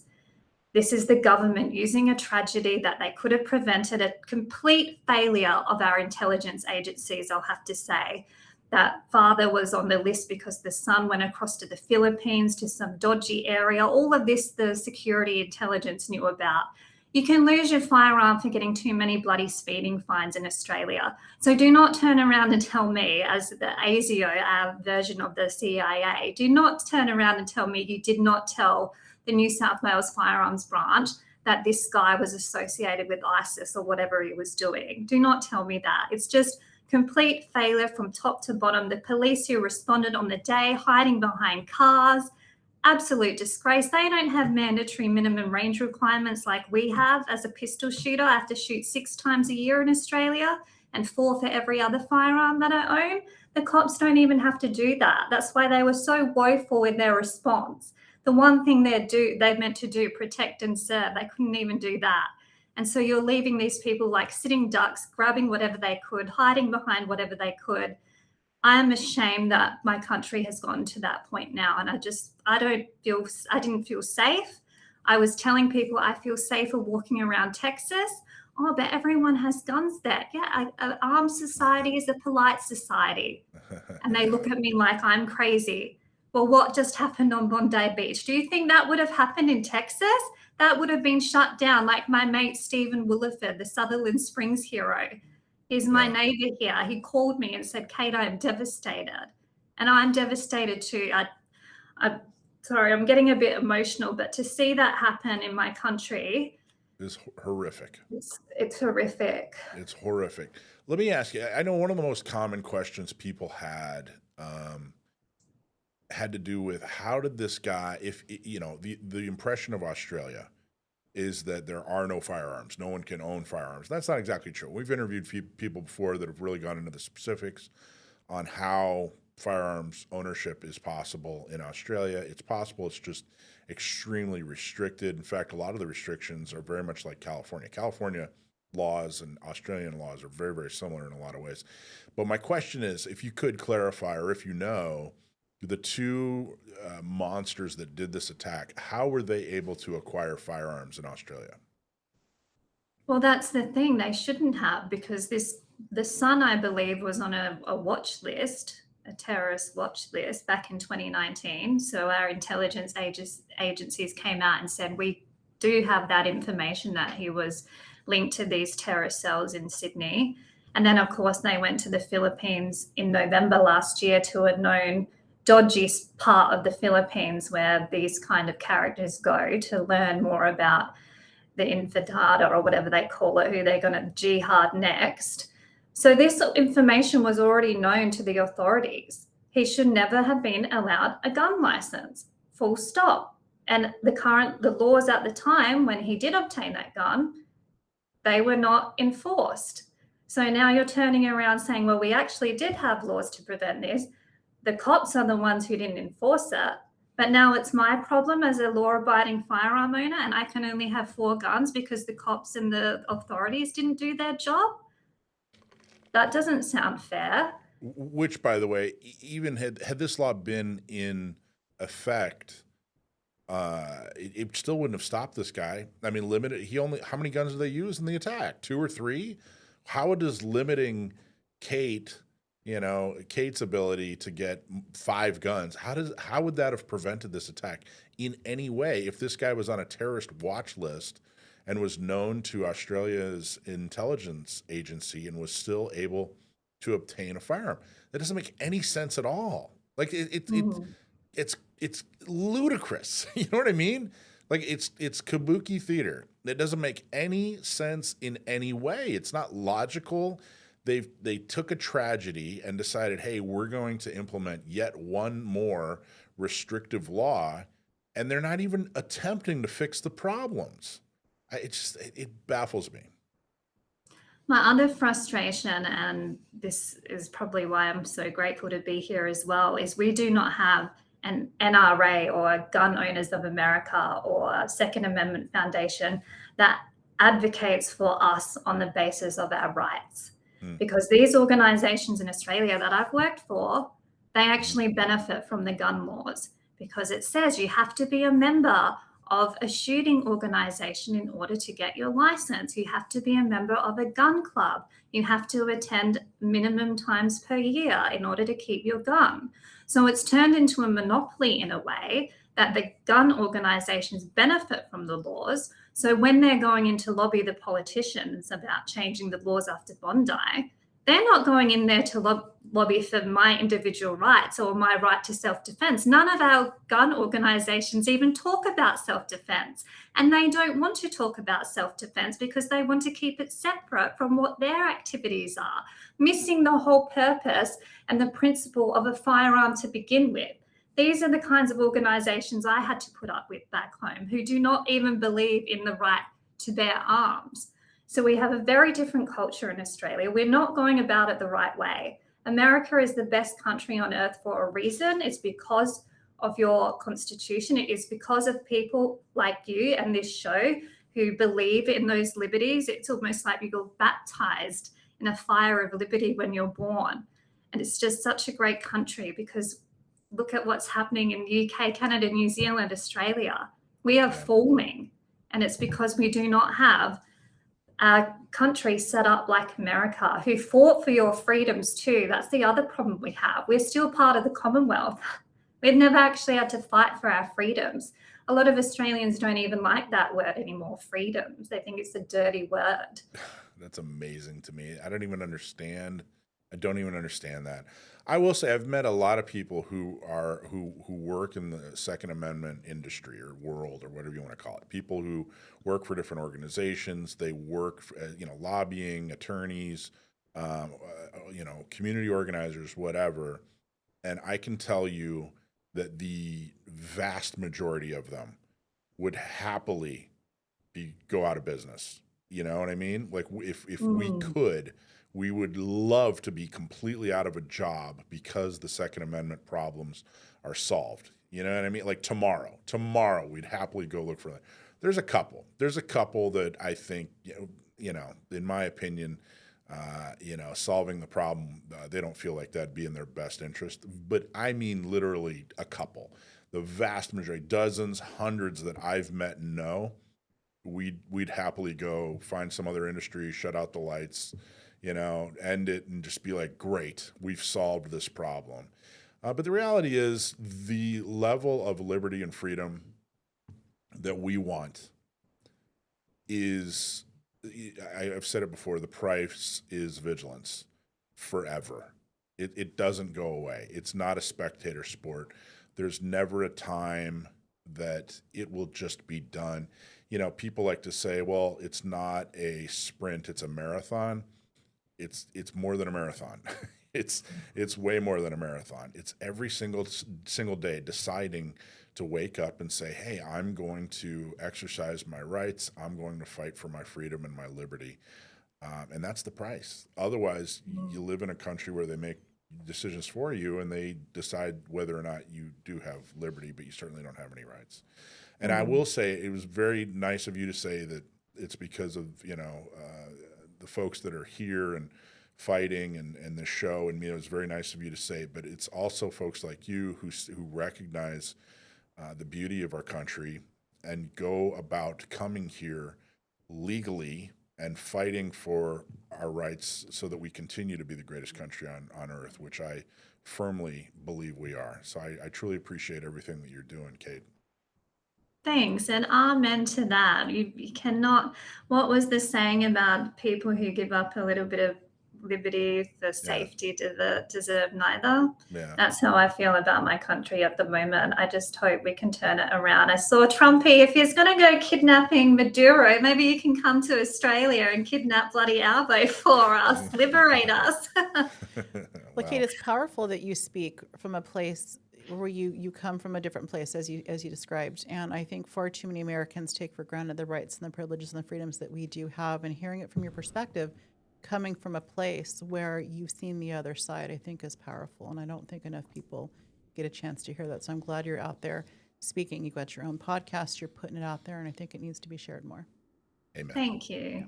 I'm trying to do what I can, and I've learned so much already. I'm going to the gun policy conference last year where I met you both, and I went to GOA too, and I'm going to SHOT Show next week. I'm so excited. I just want to get involved as much as I can and do everything I can to not let this country fall. That's Awesome. my mission in life now.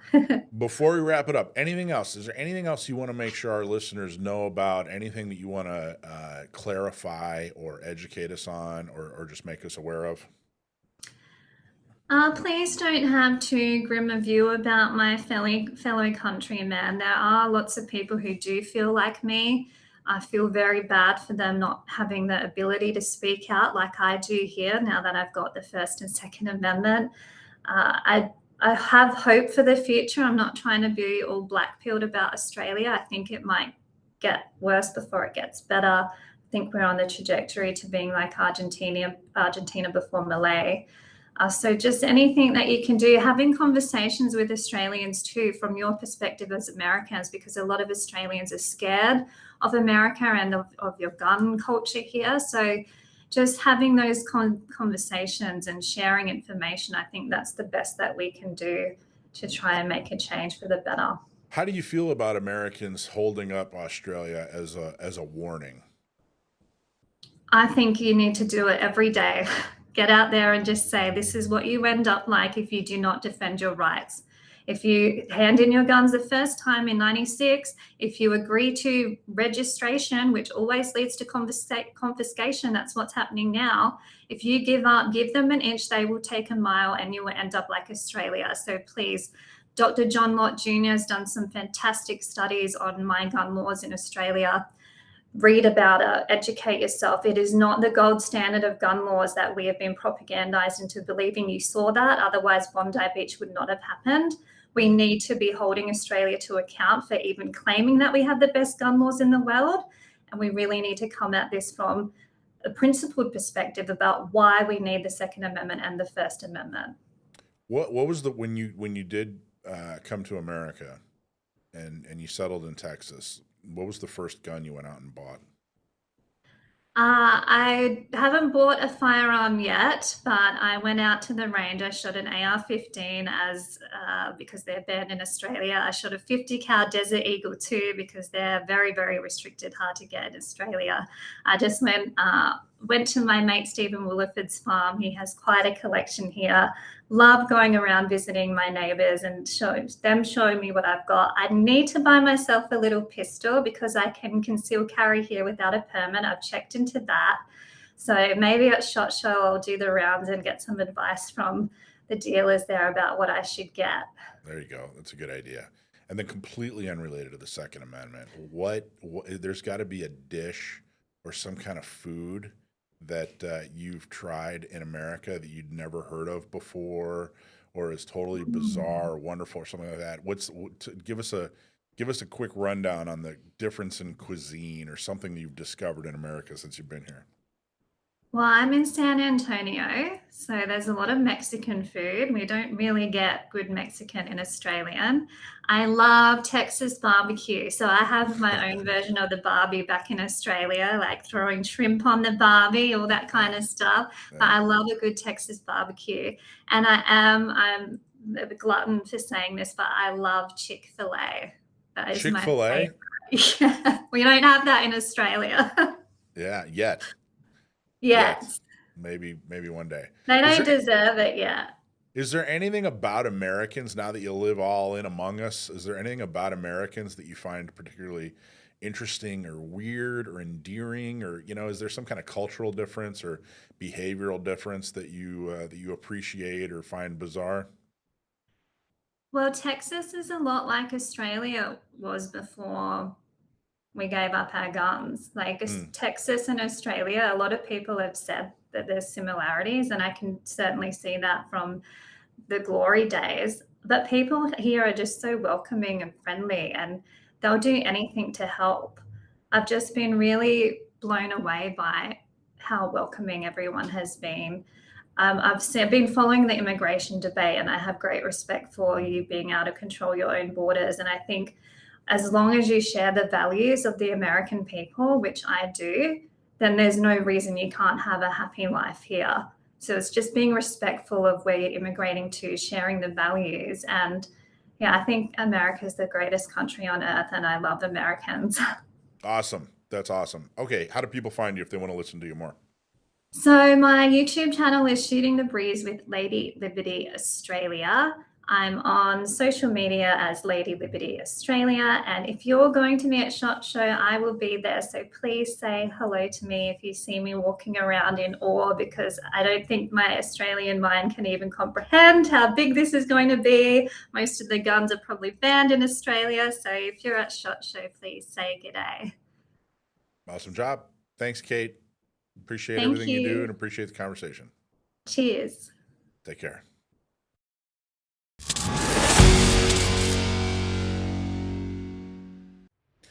So the lifeblood of every organization is membership. We absolutely need membership. And you as a Second Amendment activist want to be involved. You want to help make things better. And we have a way for you to be involved, get involved, and stay involved. Look at our volunteer page. If you go to sdcgo.org/volunteer, we keep it up to date, and there's always an opportunity for you to get more involved. Our bread and butter are our shooting socials, where we teach people how to shoot. They've never had a shooting experience. Maybe they're brand new to shooting and they want to have a first-time shooting experience. You can help us do that. Or if you want to help spread the word, we have tabletops at different gun shops, at different events, and you can volunteer to tell people more about the Second Amendment, more about how to get a CCW, or more about being a member of an organization like SDCGO. The good news is it's super easy. We'll help train you, we'll help you get involved, we'll give you the opportunity to do good things. If you don't have the time to volunteer, there's another way that you can help too. We are always looking for folks to donate. And if you want to pledge $5,000 in this next year, we will have you on our show as a guest host. So come join us in the studio. We would love to have you here for one episode, and that is for a price of $5,000. $5,000 donation to San Diego County Gun Owners gets you a guest host with me and Dakota and Alicia, and you get to talk about whatever you want to talk about, and you get to do whatever you want to right here on Gun Owners Radio. So thank you so much. Whatever you do, just do a little bit more than you did last year and help us defend and preserve the Second Amendment right here in your backyard.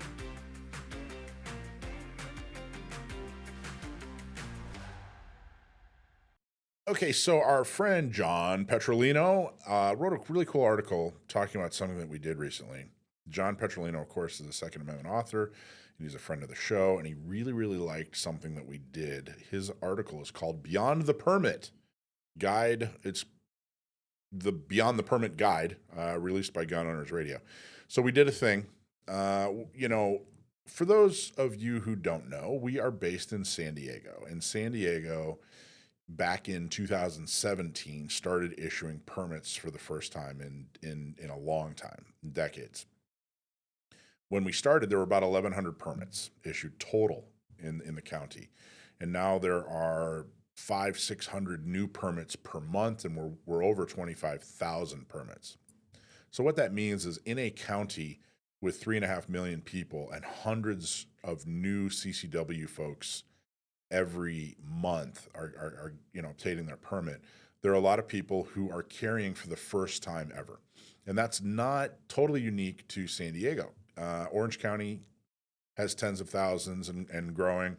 Riverside, San Bernardino, the same. So all across California, and of course with the Bruin decision, all across the country, more and more people are getting their carry permit and carrying for the first time every day, which is wonderful.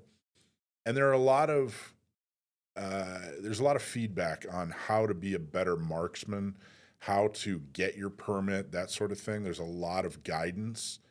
But I felt like there was a gap when it comes to folks that have their permit. They're brand new to having their permit. And there was kind of this feeling of, all right, now what? You know? So, Alicia, what do you think about that? Absolutely. You know, people are very confused, and I can't tell you how many people I come across that think, well, I can't apply, I don't have a good cause. Like, just people are not aware of the current process. So I think it's important that we put the information out there. Yeah, you don't have to have good cause anymore, and that's gone. led to so many new permits that have been issued. And now that you have your permit, that's not the end of the journey. Absolutely not. That's the beginning of a brand new journey. And a lot of people focus on being proficient with a firearm. When you talk about training, yeah, of course you should be proficient with your firearm.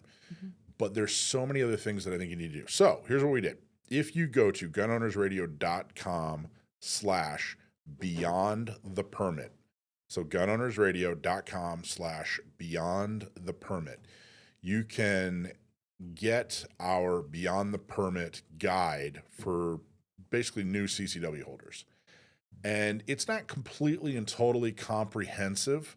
You can read more about it in John Petrolino's article on Bearing Arms.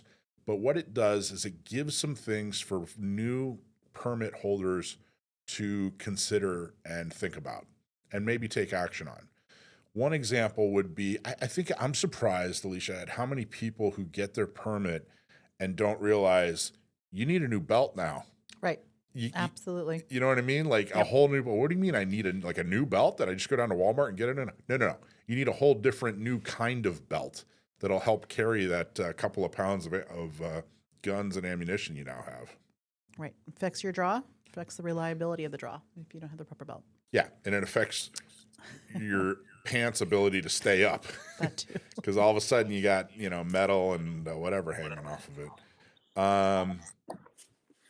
The quote in the article, which I really like, is no fluff, no tactical nonsense, just practical guidance for people who actually carry.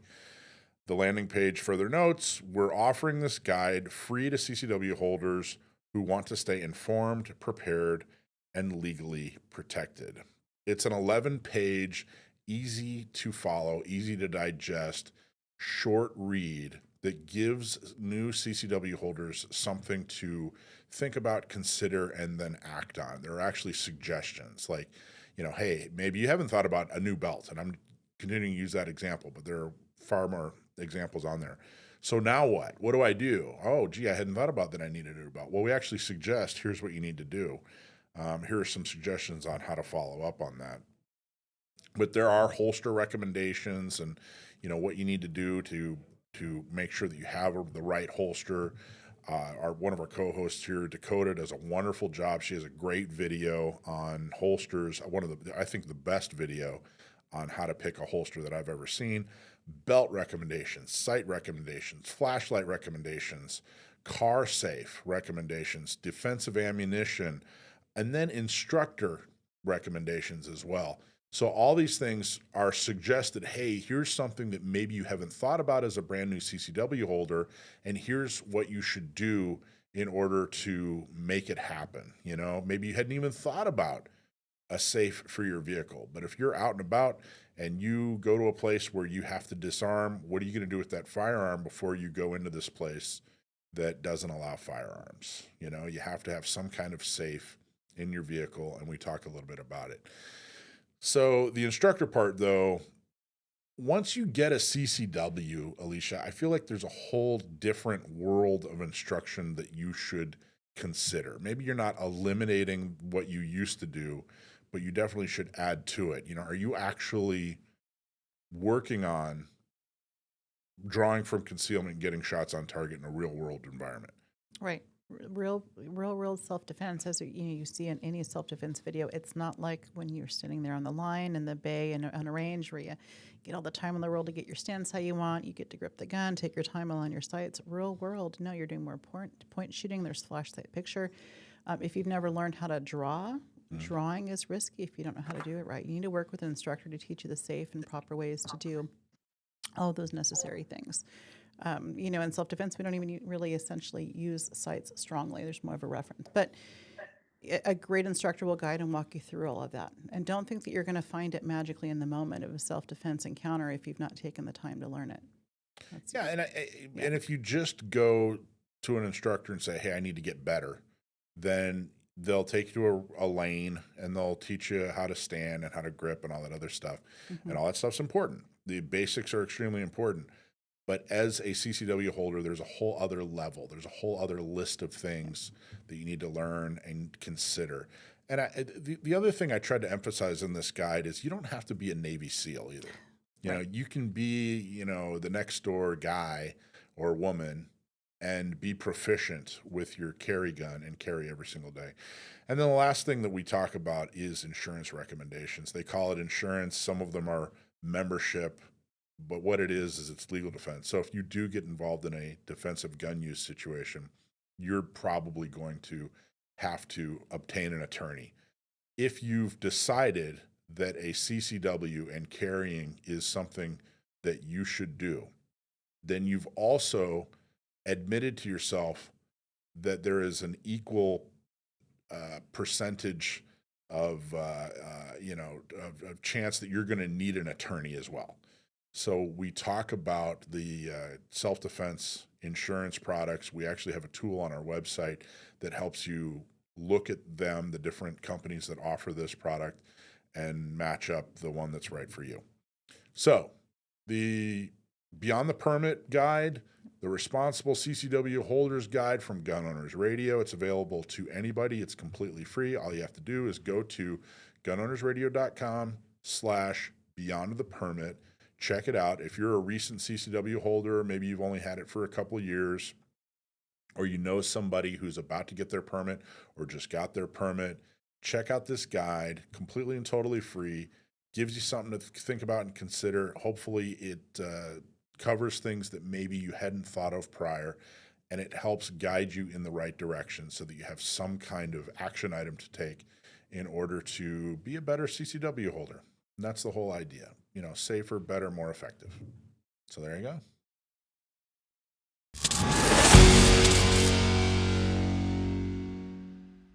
Okay, so in San Diego, we have a sheriff that we elected, Kelly Martinez. We're very happy that we backed her and helped her get elected. And I think that San Diego County Governors made the difference when it comes to getting her elected. There are a lot of people that say, wait a minute, she's a Democrat. You know, she's gonna stab you in the back. She's gonna be horrible. She's gonna lie to you, whatever. So far, she has been excellent on CCWs. In fact, she's been better than many of the Republican sheriffs across the state who are known to be good on Second Amendment and good on CCW. And I have something, a couple of things here that are very recent that I wanted to talk about and clarify. So AB 1078 changed some things about CCW, specifically when you expire. It changed section 11, SCC 11, section 26-225 of the Penal Code.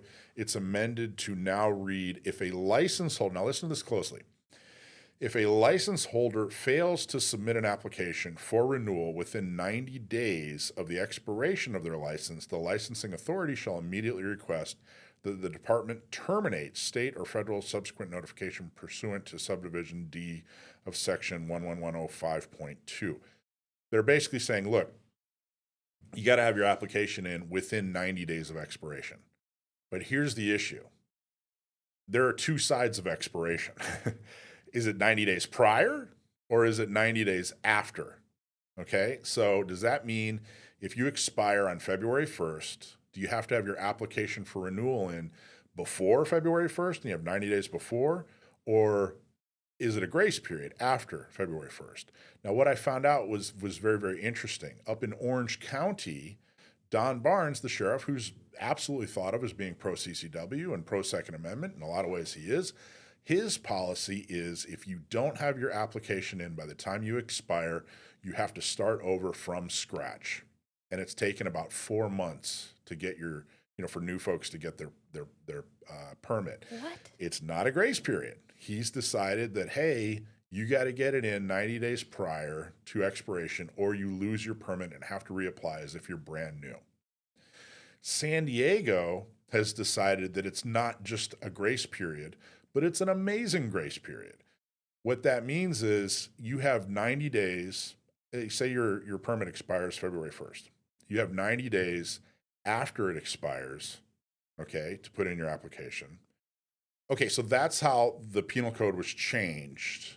And in Orange County, the way they're interpreting that is that you have, once it expires, you have to completely start the process over and you have to get your CCW. So you have 90 days prior to expiration. If you don't submit your application before your expiration, 90 days prior, then you have to completely start over. It takes about 4 months from a new applicant to get their permit. That's crazy. It's- That's insane. That's That's how he's that's how the Orange County Orange Sheriff County. is, reading this. Because I think to me it's so clear within 90 days of the expiration of their license, which means the expiration date on your license. Right, exactly. So, like I said, there's two sides of that. It's either before, 90 days before or 90 days after. And that's We need to draw him a number line and show Yeah, him how show we him count how- up 90 both ways. Yes, yes. And it doesn't matter what the intention of the lawmaker was. Maybe the lawmaker, maybe that was their intention, was that, hey, once it expires, you got to start over. But that's not what it But says. that's not what it says. That's, if you look at, the English language, then you have 90 days prior to expiration, you have 90 days after expiration. Yeah. So I confirmed with San Diego. I said, hey, what are you guys choosing to do? And I wanted to just make sure that everything was understood. So the response I got back was they're interpreting it the same way you are. It's actual calendar days. If your permit expires on February 1st, 2026, you have until May 2nd, 2026 to submit your renewal application. So you can submit your renewal application for 90 calendar days after your expiration. So in San Diego, it is a grace period. In Orange County, it is not a grace period, which is very, very odd. I know they're wrong. I wonder if it's hopefully been, they change that. I hope so too. I'd like that, but I got to tell you, I'm really happy with the fact that San Diego chose to do The right thing. the right Yeah. thing and the more generous thing. You And know I think what I it's mean? important to note too, though, since we're talking about expiration and the allowance and the grace, Mm-hmm. that grace doesn't extend to carry. So the moment you expire, you cannot legally carry. But the grace is simply the opportunity to take a renewal, not start over, not have to do 16 hours. There you go. So that's your grace. Yeah, so it'll be Yep. cheaper, it'll be easier, less application, less work. Remember that when they mention renewal application, you already have to have your paperwork from the 8-hour renewal class. So if you realize, dang, I'm on day 89, you have 1 day to get in a class, get your instructor to sign your paperwork, give it to you so that you can actually submit your renewal application with all the documents included. So that is yet another example of Kelly Martinez, somebody that we backed, who is a Democrat, and a lot of people are skeptical of her being a Democrat, doing something that makes a lot of sense, that is pro CCW, is pro gun owner. We're very, very proud of that. But wait, there's more. Yeah. This is hot off the presses. The instructors, CCW instructors all across San Diego are about to get notification of something very, very cool. About a month ago, Shane Reagan from Defensive Tactics and Firearms up in Fallbrook, who is a fantastic guy, he and I got into a discussion about the agreement. So when you go through your CCW process, before they actually issue the permit, there is an agreement with the sheriff. So you guys know what I'm talking about? Yeah, The the agreement? issuance letter. So that agreement used to be even worse. The agreement back when all 58 counties kind of did their own thing and there was no standardization, the agreement went beyond law. Yeah. So you were agreeing to do things that weren't required by law. It's just that the sheriff decided that was going to happen. In all fairness, that agreement has been muzzled.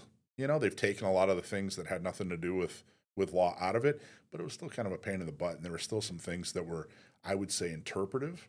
So I agree. Yeah. So I spoke with the San Diego sheriff and her staff and made the point that, hey, this is a relic from the pre-Bruin days. There's no reason to have this agreement. In fact, it can put more liability on the sheriff because they're in this agreement giving an interpretation of the law, number one. And number two, what if you do this agreement and then the law changes 6 months or 12 months from now? You're now having to do something that doesn't comply with law. Basically, if a person with a CCW has a CCW, they're agreeing, like every other person on, in the country and in the state, to abide by the law. Mm-hmm. They don't have to do an extra agreement for that. And to their credit, the Sheriff's Department absolutely agreed with the case we made. And now, from now on, there will be no agreement. That's one less step you have to take when getting your CCW. And when I looked around the state, I think she's the only one who has made this change. I think there are agreements, all the other agreements are still in place. Mm-hmm. So in San Diego, you no longer have to have this side agreement with the sheriff when you get your permit. And I'm very, very happy about that. Yeah, that's awesome. And I've already told some folks about it. And gun people, we're the worst. So many people were just kind of like, whatever. And I get it. You still can't have assault weapons, right? There are still bigger problems. But this is something that if you take the right steps, you get the right person elected, you maintain the relationships, you get involved, you do the things you are supposed to do in a country of the self-governed, then you can make good things happen. Yeah. This is one small good thing this week, but hey, next week we're going to have another small good thing, and this is going to change your life for the better. So I'm really, really proud of the work we did and the fact that Sheriff Martinez agreed and made the change. So there you go. What do you guys think? Anything? No, I think it's great.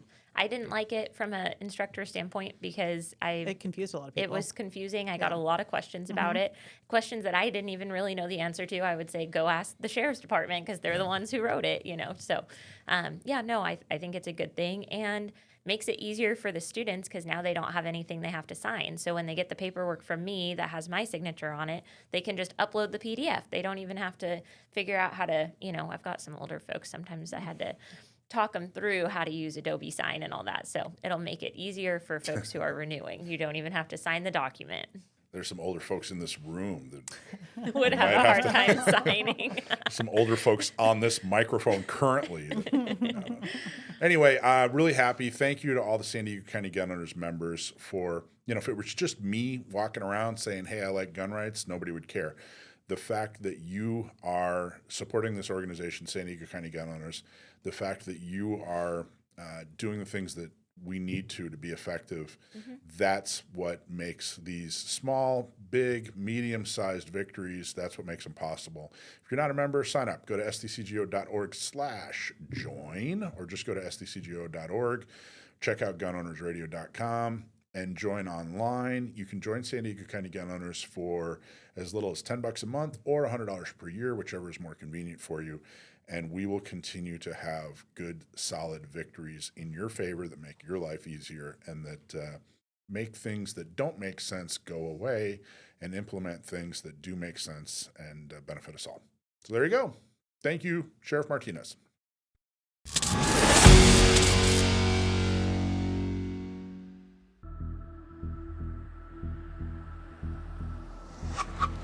On a work trip, I have no choice. I have to leave self-defense at home.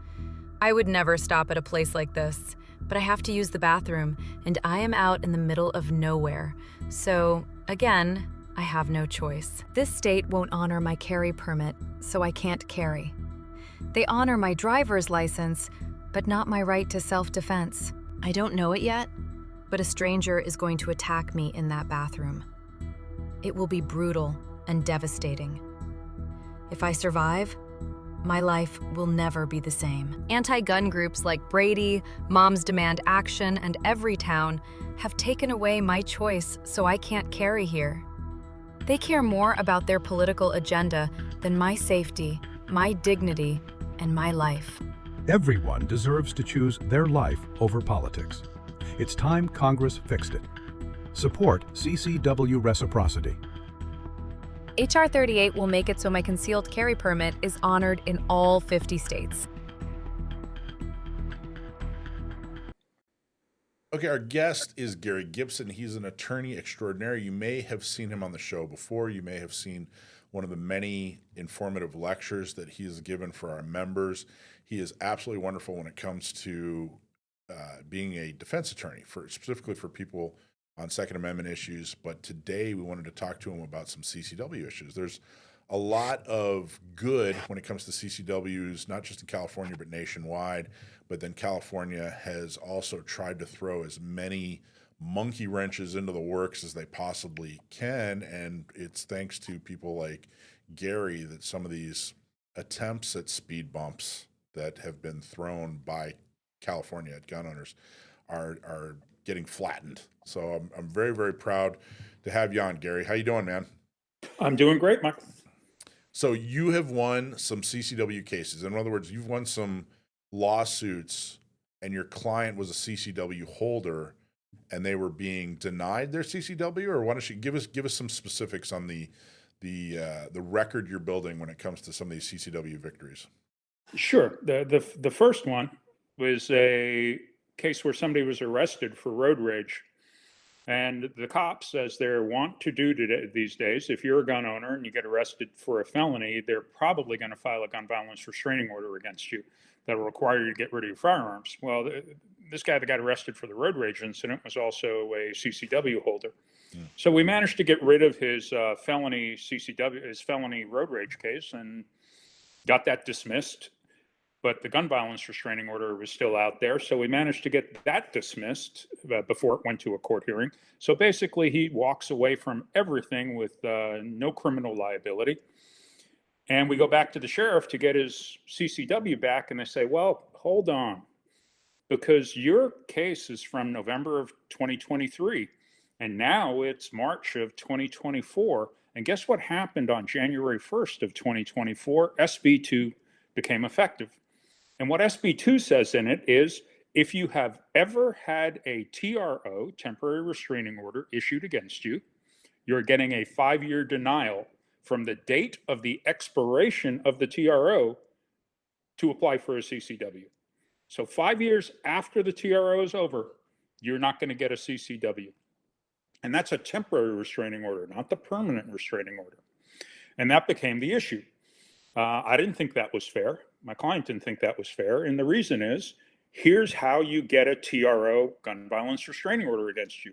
A cop files a statement that says, somebody told me this, and then gives it to a judge. And a judge says, well, based on what somebody told the cop, I'm going to strip you of your Second Amendment right for 21 days until we have a hearing. Well, remember, we never went to a hearing. So all there was that statement. I thought that was unfair and both unconstitutional because my client and myself had no right to participate in that statement. So we took that to a judge for denial of his CCW. Or let me pause you for just a sec, Gary. Let me pause you just to clarify, just to bring people up to, just to make sure people understand what you're saying, because it's important.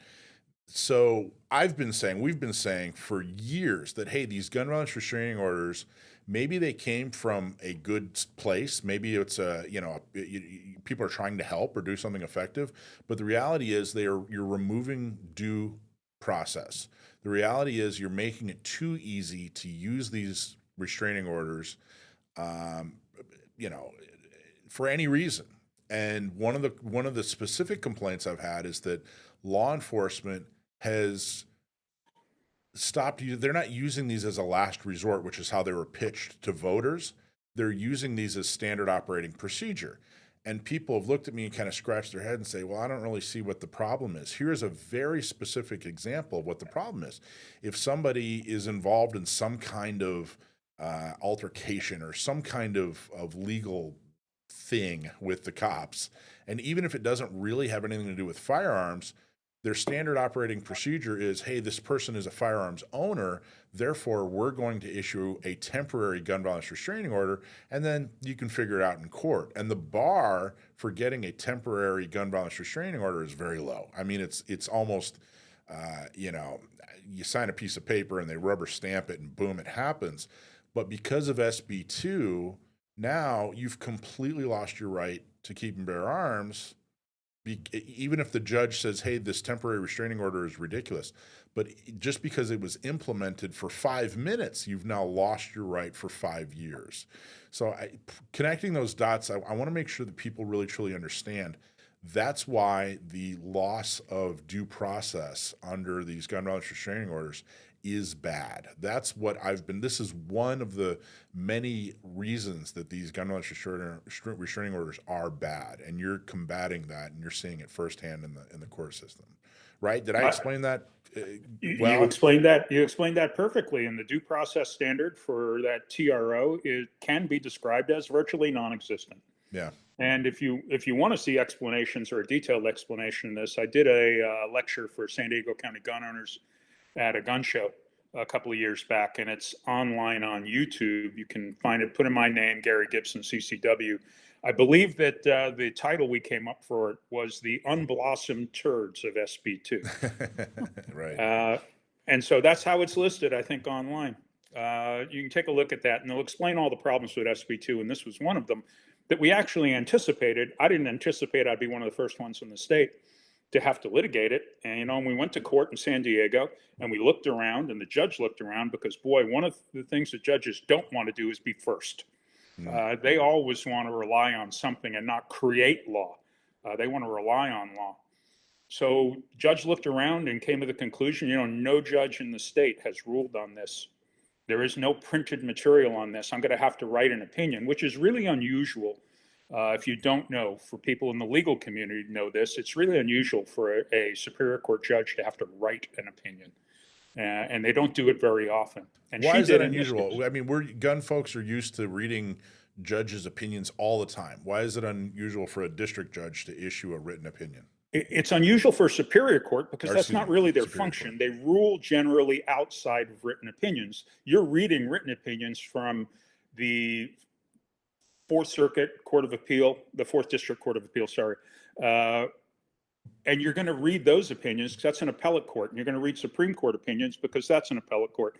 And sometimes the terms mix people up because the federal court at the very lowest level is a district court judge, and district court judges in federal court do write a lot more opinions than state Superior Court judges.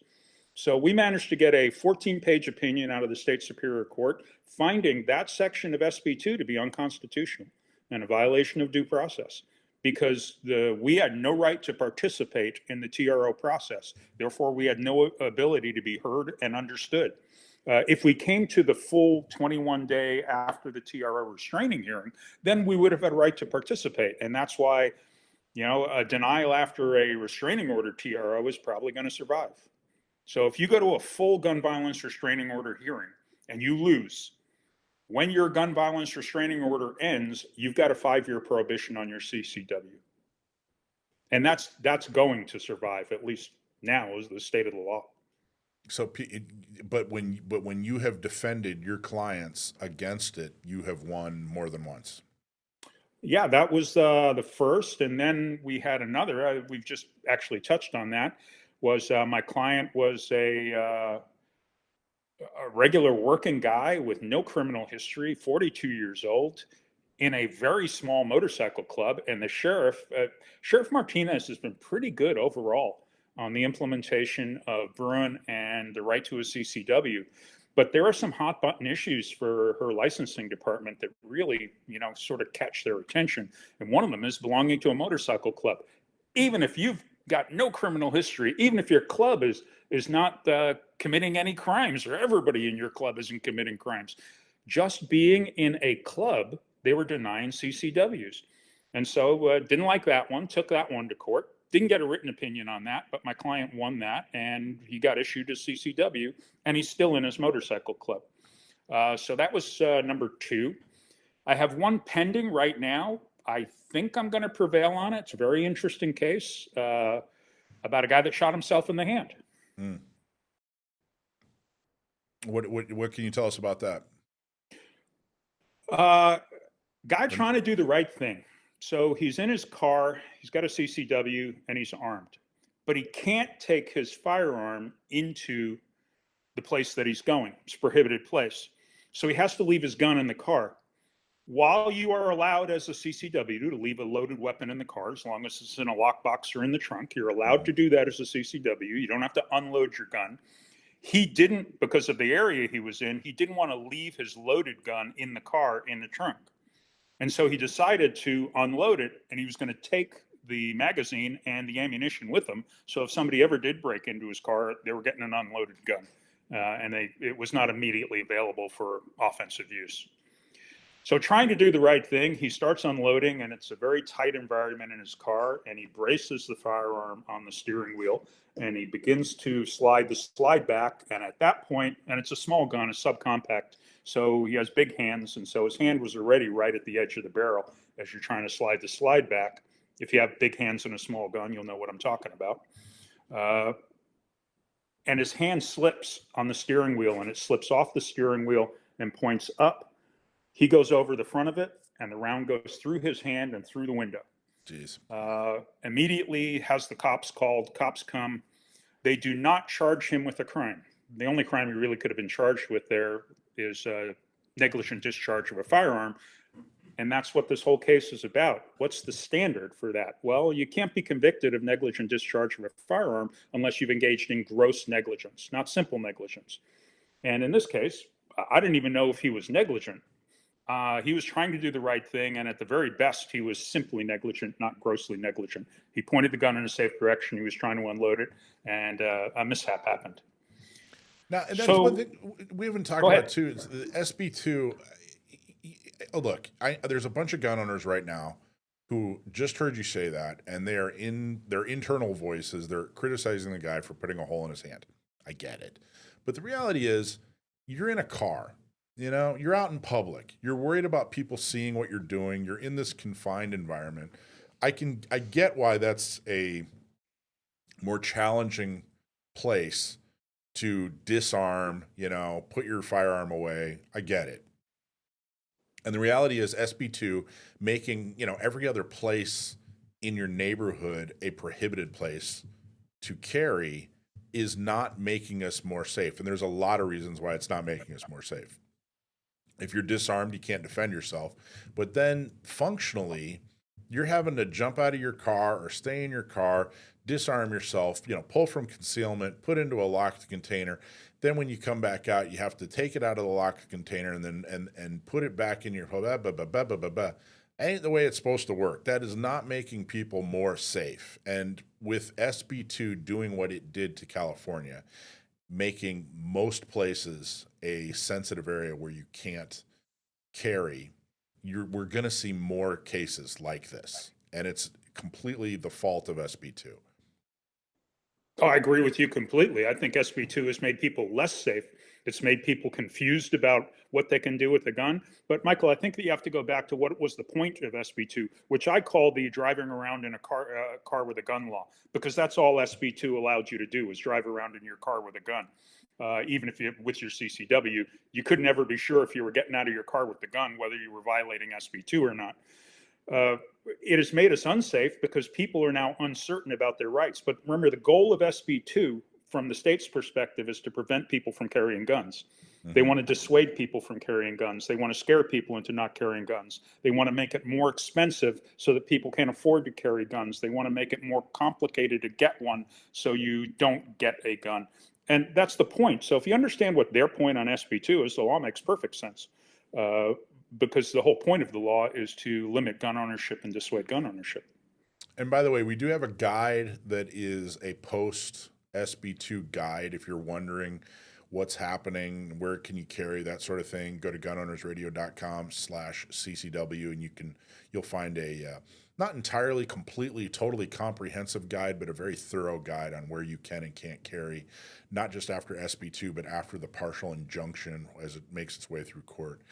So the third thing I want to talk about, Gary, is you're seeing more and more of people who are getting their CCW denied because there's a question on there that asks about your interaction with law enforcement, and it's arguably confusing. It's definitely not clear, and people are not including things that it sounds like the sheriff wants to see, but they're not registering that, it's not clear what the sheriff wants to see. So they're leaving some things out of their history, and then they're being denied because the application is seen as not being honest. In other words, it looks like they're trying to hide something, where if you read the question, you kind of scratch your head and go, wait a minute, that doesn't sound like you're asking for that bit of information. Can you just give us a couple of minutes on exactly what I'm talking about there? Can you clarify that for people? Sure. I call that the CCW Pro memory trap. But do you want me to finish on what happened with the guy who shot himself? Yeah, my apologies. Go for it. Okay. So the sheriff doesn't charge him because I convinced them that there's no way they can prove this was gross negligence based on what he was doing. And they agree, so we don't charge him. But he goes to renew his CCW, and the sheriff says, sorry, we're denying your CCW because you were, quote, reckless with a firearm. Now, here we are again. There is absolutely no definition of the word reckless. That's what the legislature is good for, is virtually nothing. So they write laws, they don't define them, they make them complicated, and we go through this years worth of process trying to figure it out at the lower level as opposed to them being at the upper level and making it clear to start with. Sheriff said he's reckless, and we appealed that, wrote back to the sheriff and said, hey, wait a minute. Reckless is a standard above gross negligence. If we look at civil law, we look at civil, quasi-criminal civil law, sexually violent predator. We look at criminal cases. Recklessness is a standard that is above gross negligence. So if my client was simply negligent, he doesn't qualify under this reckless standard. And the sheriff said, we don't care, see you in court. So we went to court. We had that hearing. I thought it went very well for us. I think they've got some problems because this guy actually did the right thing, pointed the gun in a safe direction, tried to unload it, and it just slipped. He wasn't doing anything crazy like firing off his porch, on New Year's Eve, which was more problematic. So we had the hearing and the judge took it under submission. Why? Because she is writing an opinion, because no one's defined the word reckless in this section in California. And we'll get another one of those first in the state opinions. I'm expecting it sometime within the next 2 weeks, and I'll get that opinion over to you when I get it. All right, awesome. Jump into the CCW Pro memory trap. I literally have one of these on my desk today, and I'm talking to another client today about another one. And you have to understand that CCW Pro is the new version of their CCW permitting process. Yeah. It used to be Permitium was the old one, and they've just switched over. The questions that matter kind of changed from Permitium to CCW Pro. And there are two questions that are problematic. First question they ask you is, have you ever been arrested? Now that was Permitium. Have you ever been arrested before, even if it didn't result in charges? And the second question is, have you ever been convicted of a crime, either state, federal, or military? And you have to disclose those. Not disclosing a conviction of a crime is more problematic because you generally would think that you would remember that you've been convicted of a crime, even if it was a low-level crime or misdemeanor. But CCW Pro changed and added a word. They added the word, have you ever been detained or charged with a crime, even if the crime was dismissed? Now, detentions are a big issue. Detentions means you and a cop had a conversation. And you might have been there for a prolonged period of time. And it didn't result in any charges, and it didn't result in you going to court. But that is a detention. And if you don't disclose it, and they get it, and they're going to get it, and it's something else that you need to understand. I tell all my clients before they apply for a CCW to go down, get live scanned, and send a form up to DOJ asking for a copy of your criminal history. I want to see what Cal DOJ says is on your criminal history, because you might have forgotten something that's on there from 30 years ago. I had a case like that. And we want to be sure that we include it, because it's always better to disclose more than you need, because now the denial is almost statutory. It's just if you check blocks, you're getting, if you don't check any blocks, you're getting your CCW. But this dishonesty thing leaves a lot of discretion to the sheriff's department. So I have them get that CCW, that Cal DOJ rap sheet, but the problem is that's not just what the sheriff uses. They use a thing called CLETS, California Law Enforcement Telecommunication System. And in CLETS, it talks about every contact that you've had with a cop, even in Long Beach 30 years ago. If the cop put it into the computer, if the cop wrote a report, it's in there. Even if it didn't result in you being charged, didn't result in you going to court, you better remember that contact with the cop where you were detained, even though you were a 0.25 blood alcohol level, and that's the reason you were detained, you better remember that, because if you don't disclose it to the sheriff, they're going to find you're dishonest. And I get that people not disclosing criminal convictions can be an issue unless there's a really good explanation for why. But I believe, and I do call it the CCW Pro memory trap, that you better remember every interaction you've ever had in your entire life with a cop that was called a detention, even though you didn't know it was a detention. And I guess what I tell people is if you had to give a cop an ID, you were detained. Yeah. And even the word detention is a little confusing. If you're just kind of a, layman, you don't really know even what counts as a detention. I early on, a guy came to me, he was denied because he unintentionally had pepper spray in his, I don't know, carry-on or something like that when we went to the airport. And they pulled him aside, confiscated it, asked him a few questions, and then he got on his flight. He came back to San Diego, and the city attorney for San Diego apparently handles those. And they even gave him a letter saying, no, there's nothing to see here. There's no official action. We're not taking you to court. It's not a ticket, nothing. And he eventually got a CCW after he explained what happened, but it is not clear exactly what they are looking for. And from that case, my advice has been to people, when we teach the classes and the instructional video, you need to disclose every official interaction you've had throughout your entire life with courts and or law enforcement. Do you think is that the advice that people should follow, Gary? It is, but memory doesn't work like that. Right. Did you talk to it? And so I really hope that we can have, me, you, the community, can have some impact on the sheriff, particularly with these detention. Because detention doesn't result in anything. It's just a conversation. Anytime that someone hasn't disclosed a detention, I wish they wouldn't knee-jerk into denial. I wish they would send a clarifying letter saying, hey, this came up on your background check. It says you were detained on this date back in 1988. Do you remember that? And I wish they would give people the opportunity to clarify what they're not lying about. They're just not remembering. And the two things I'm going to work on is getting them to clarify the question in CCW Pro, and then agree that if they do find something that wasn't disclosed and it's not egregious, to do exactly what you're saying. I think it's a great suggestion, Gary, is just reach out and say, hey, we saw this. Can we get a little clarification before we make a decision on your... Yeah, send us a paragraph over on this. Tell us what you remember about it. Were you even living there at that time? How would this have happened? Just tell us something about it. Great. Go ahead. You mentioned something earlier, Gary, about carrying, if you're going to a prohibited place, you can keep your firearm loaded when you store it in a safe. I've heard a lot of folks have questions on that because the way the penal codes are written, it can be a little bit confusing.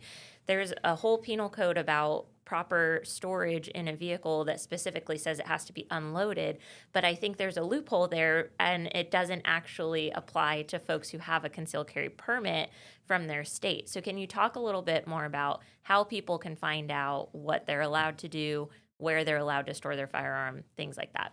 This is a perfect example of what California's done with gun regulation by making it so complicated that honest, good people with integrity have difficulty doing the right thing because they don't know what the state wants them to do. And that's the point. The failure is the point. But to answer directly your question, Penal Code Section 25140 deals with storage of a firearm in a car. There is nothing in 25140 that says that firearm needs to be unloaded. Nothing. It's the interrelationship between storage in a vehicle and transport in a vehicle. You can't drive around in a car with a loaded gun unless you have a CCW and it's under your control. So for us CCW holders, we can drive around with a gun in our car, with a loaded gun on us. We can drive around with a loaded gun in our glove compartment as long as we don't stop. We can drive around with it in the elbow compartment. We can put it on the seat with a hat over it. As long as it is concealed and within our control and not under the control of a third party, which means by yourself in the car. But it's the interrelationship between of that. Penal Code Section 25140, which deals with storage of firearms in vehicles, does not require the gun to be unloaded. But if you don't have a CCW, you're going to be breaking the law of having a loaded firearm if you do that. And so, yeah, storing loaded firearms in the car only applies to cops and CCW holders. I'd like to also throw out there, too, California Penal Code 66.9 is the location if you're going on a school property that you must unload there, correct? I'm sorry, I missed that. 626.9, section C5. Yeah. The gun free. Okay, so if we're going to be going on school property, that is, to my understanding, the one exception where you must unload before storing. Give Yes. an example. So if you're going on school property, what does that mean? So Give if an you're going example. to, maybe you got to pick up your kids at school, right? You can legally store your firearms. So California 626.9 is the Gun Free Zone Act of 1995. It talks about everything you could ever want to know with schools and guns and every type of relationship. Section C5 in particular talks about CCW holders, and it's my interpretation, that's what I want to get clarification from Gary, that we are allowed to store our firearms in our vehicle if we're going on school property. We can't carry, but before you enter that parking lot, you can legally store it in a container. But my understanding is it must be unloaded in the schools. That is correct. Unloaded. That 969.9, the Safe Schools Act, is really a prohibition on firearms on school property. Correct. And we're just talking about being in the parking lot. You can't be Correct. anywhere inside the gate with a gun, anywhere at any time. But yes, you are correct. You are allowed to drive an unloaded gun locked in your car. You can't have your CCW on you in the school parking lot. It has to be locked in your car, either in a lockbox or in the trunk, and it has to be unloaded. And that's about the only place that I think where that prohibition occurs, except for those SB2 areas like post offices or A bar that serves alcohol. yeah, bar that sells out with an exclusive restaurant that parking serves lot for that alcohol. bar. You can't even go in the parking lot with your CCW. But that CCW, you theoretically could go in the parking lot with the gun in your trunk, loaded gun in your trunk, if you have a CCW. And that's what's so interesting about SB2 is that it specifies that even if you're prohibited from carrying a firearm into the parking area, like these are the steps you can take to comply with the law, which is related to storage and transporting in your vehicle. But in that SB2 language, it says store ammunition or a firearm within a locked lockbox, which to me could read like you have to unload it, even though it never specifically says you can only store an unloaded firearm. So the or in there is a little bit confusing too. And back to your point that even folks who are trying to comply with the law, who are reading all of the laws and the penal codes, making sure that they are following it as closely as they can still get tripped up with, you almost need a legal opinion for some of this, right? Well, look at what we're doing. We know what we know about guns. This is one of the most experienced gun groups that you're going to see on radio. And we can't figure some of this stuff out. It's wrong. It's morally wrong. It's legally wrong. We try to. The other piece is we all want to do what is legal. I mean, we're going to fight to change the law. We're not just going to sit here and grump about it or comply without action, because then you're just kind of a whiny, grump. But we want to comply. We are good people, right? We are the ones that want to comply with the law, and we want to do the right thing according to the law while we work to change or undo these horrible laws. And we can't figure it out half the time. It's ridiculous. Well, I'd like to leave you with one happy thought. California is one of the most sucky registration or regulation states in the nation for guns. But guess what? It's one of the best states in the nation for self-defense laws. There it is. There's your moment of zen by Gary Gibson. Put a smile on your face. Well, I think it's very telling. Think back to the Sean Ryan episode where he attempted to give Gavin Newsom a gun. He had to hire a legal team to help him to navigate his own laws. And then rejected the gun. Didn't even take it because it was too complicated. Yeah. Gary, thank you so much. How do people get a hold of you? Do you have a website, or what do you recommend? You can pump in Gary Gibson, Attorney San Diego, into Google, and you'll get me. You'll get the website that I'm associated with, or you can give me a call directly. San Diego County gun owners, I take calls for free from them. As long as I don't have to do a lot of work on it, I'll generally answer your question for free. 619-889-9748. Gary, thank you so much, man. Appreciate you. Thanks. Gary, as we already knew, and many others know, is an expert in the firearms world, and I really appreciate his input, and his experience is invaluable. We talk about the laws, we read about them, but he actually gets a chance to kind of experience it and see it live and fight for it in the courts, and to kind of see how these arguments go down. It's important. Yeah, I think the club affiliation thing's really interesting, and I wonder how that's going to go. It looks like he's, working on some more cases related to that, and I think it's an interesting idea that somebody who has absolutely no criminal history, has never broken a law, has never had any history of violence or anything like that ever in their whole life can be denied because they hang out with some people that the government doesn't like. Doesn't that feel a little bit like a First Amendment violation? It does, too? and I can't get into details, but so there's two different kinds of legal action. There's, if an individual is being wronged, then the attorney can take it to court and it'll fix that individual's situation. Right. And they'll get their rights back or whatever. And then there is the kind of lawsuit that we follow a lot, like the assault weapons ban and that sort of thing, and Bruin and the magazine, capacity, all that other stuff. And that applies to like an entire municipality or a state or the entire nation. And there is a lawsuit in the works that's very, very close that we hope will solve the problem for bikers completely. Oh, cool. So Gary has gotten some rights back for individuals, and he's a fantastic defense attorney, and he's a pit bull, and I never want to be on the business end of a Gary Gibson because that guy is awesome. And thanks to his work and some of the things that he's done, there is another lawsuit that's going to happen, I think, and hopefully soon. I can't go into too many details. Anyway, I'll leave it there. But yeah. Well, I think that's great because the first type of case that you were talking about, that's expensive and that's really only helping individuals, which is great and important and necessary, but it's putting one particular person through, hell, basically, to get them their rights back. And I think a lot of folks who are disenfranchised by some of these policies don't have the financial ability or don't have the time or even the interest to go through all of that to try to get their rights back. So they just let it be. They just don't have, the right that they should have.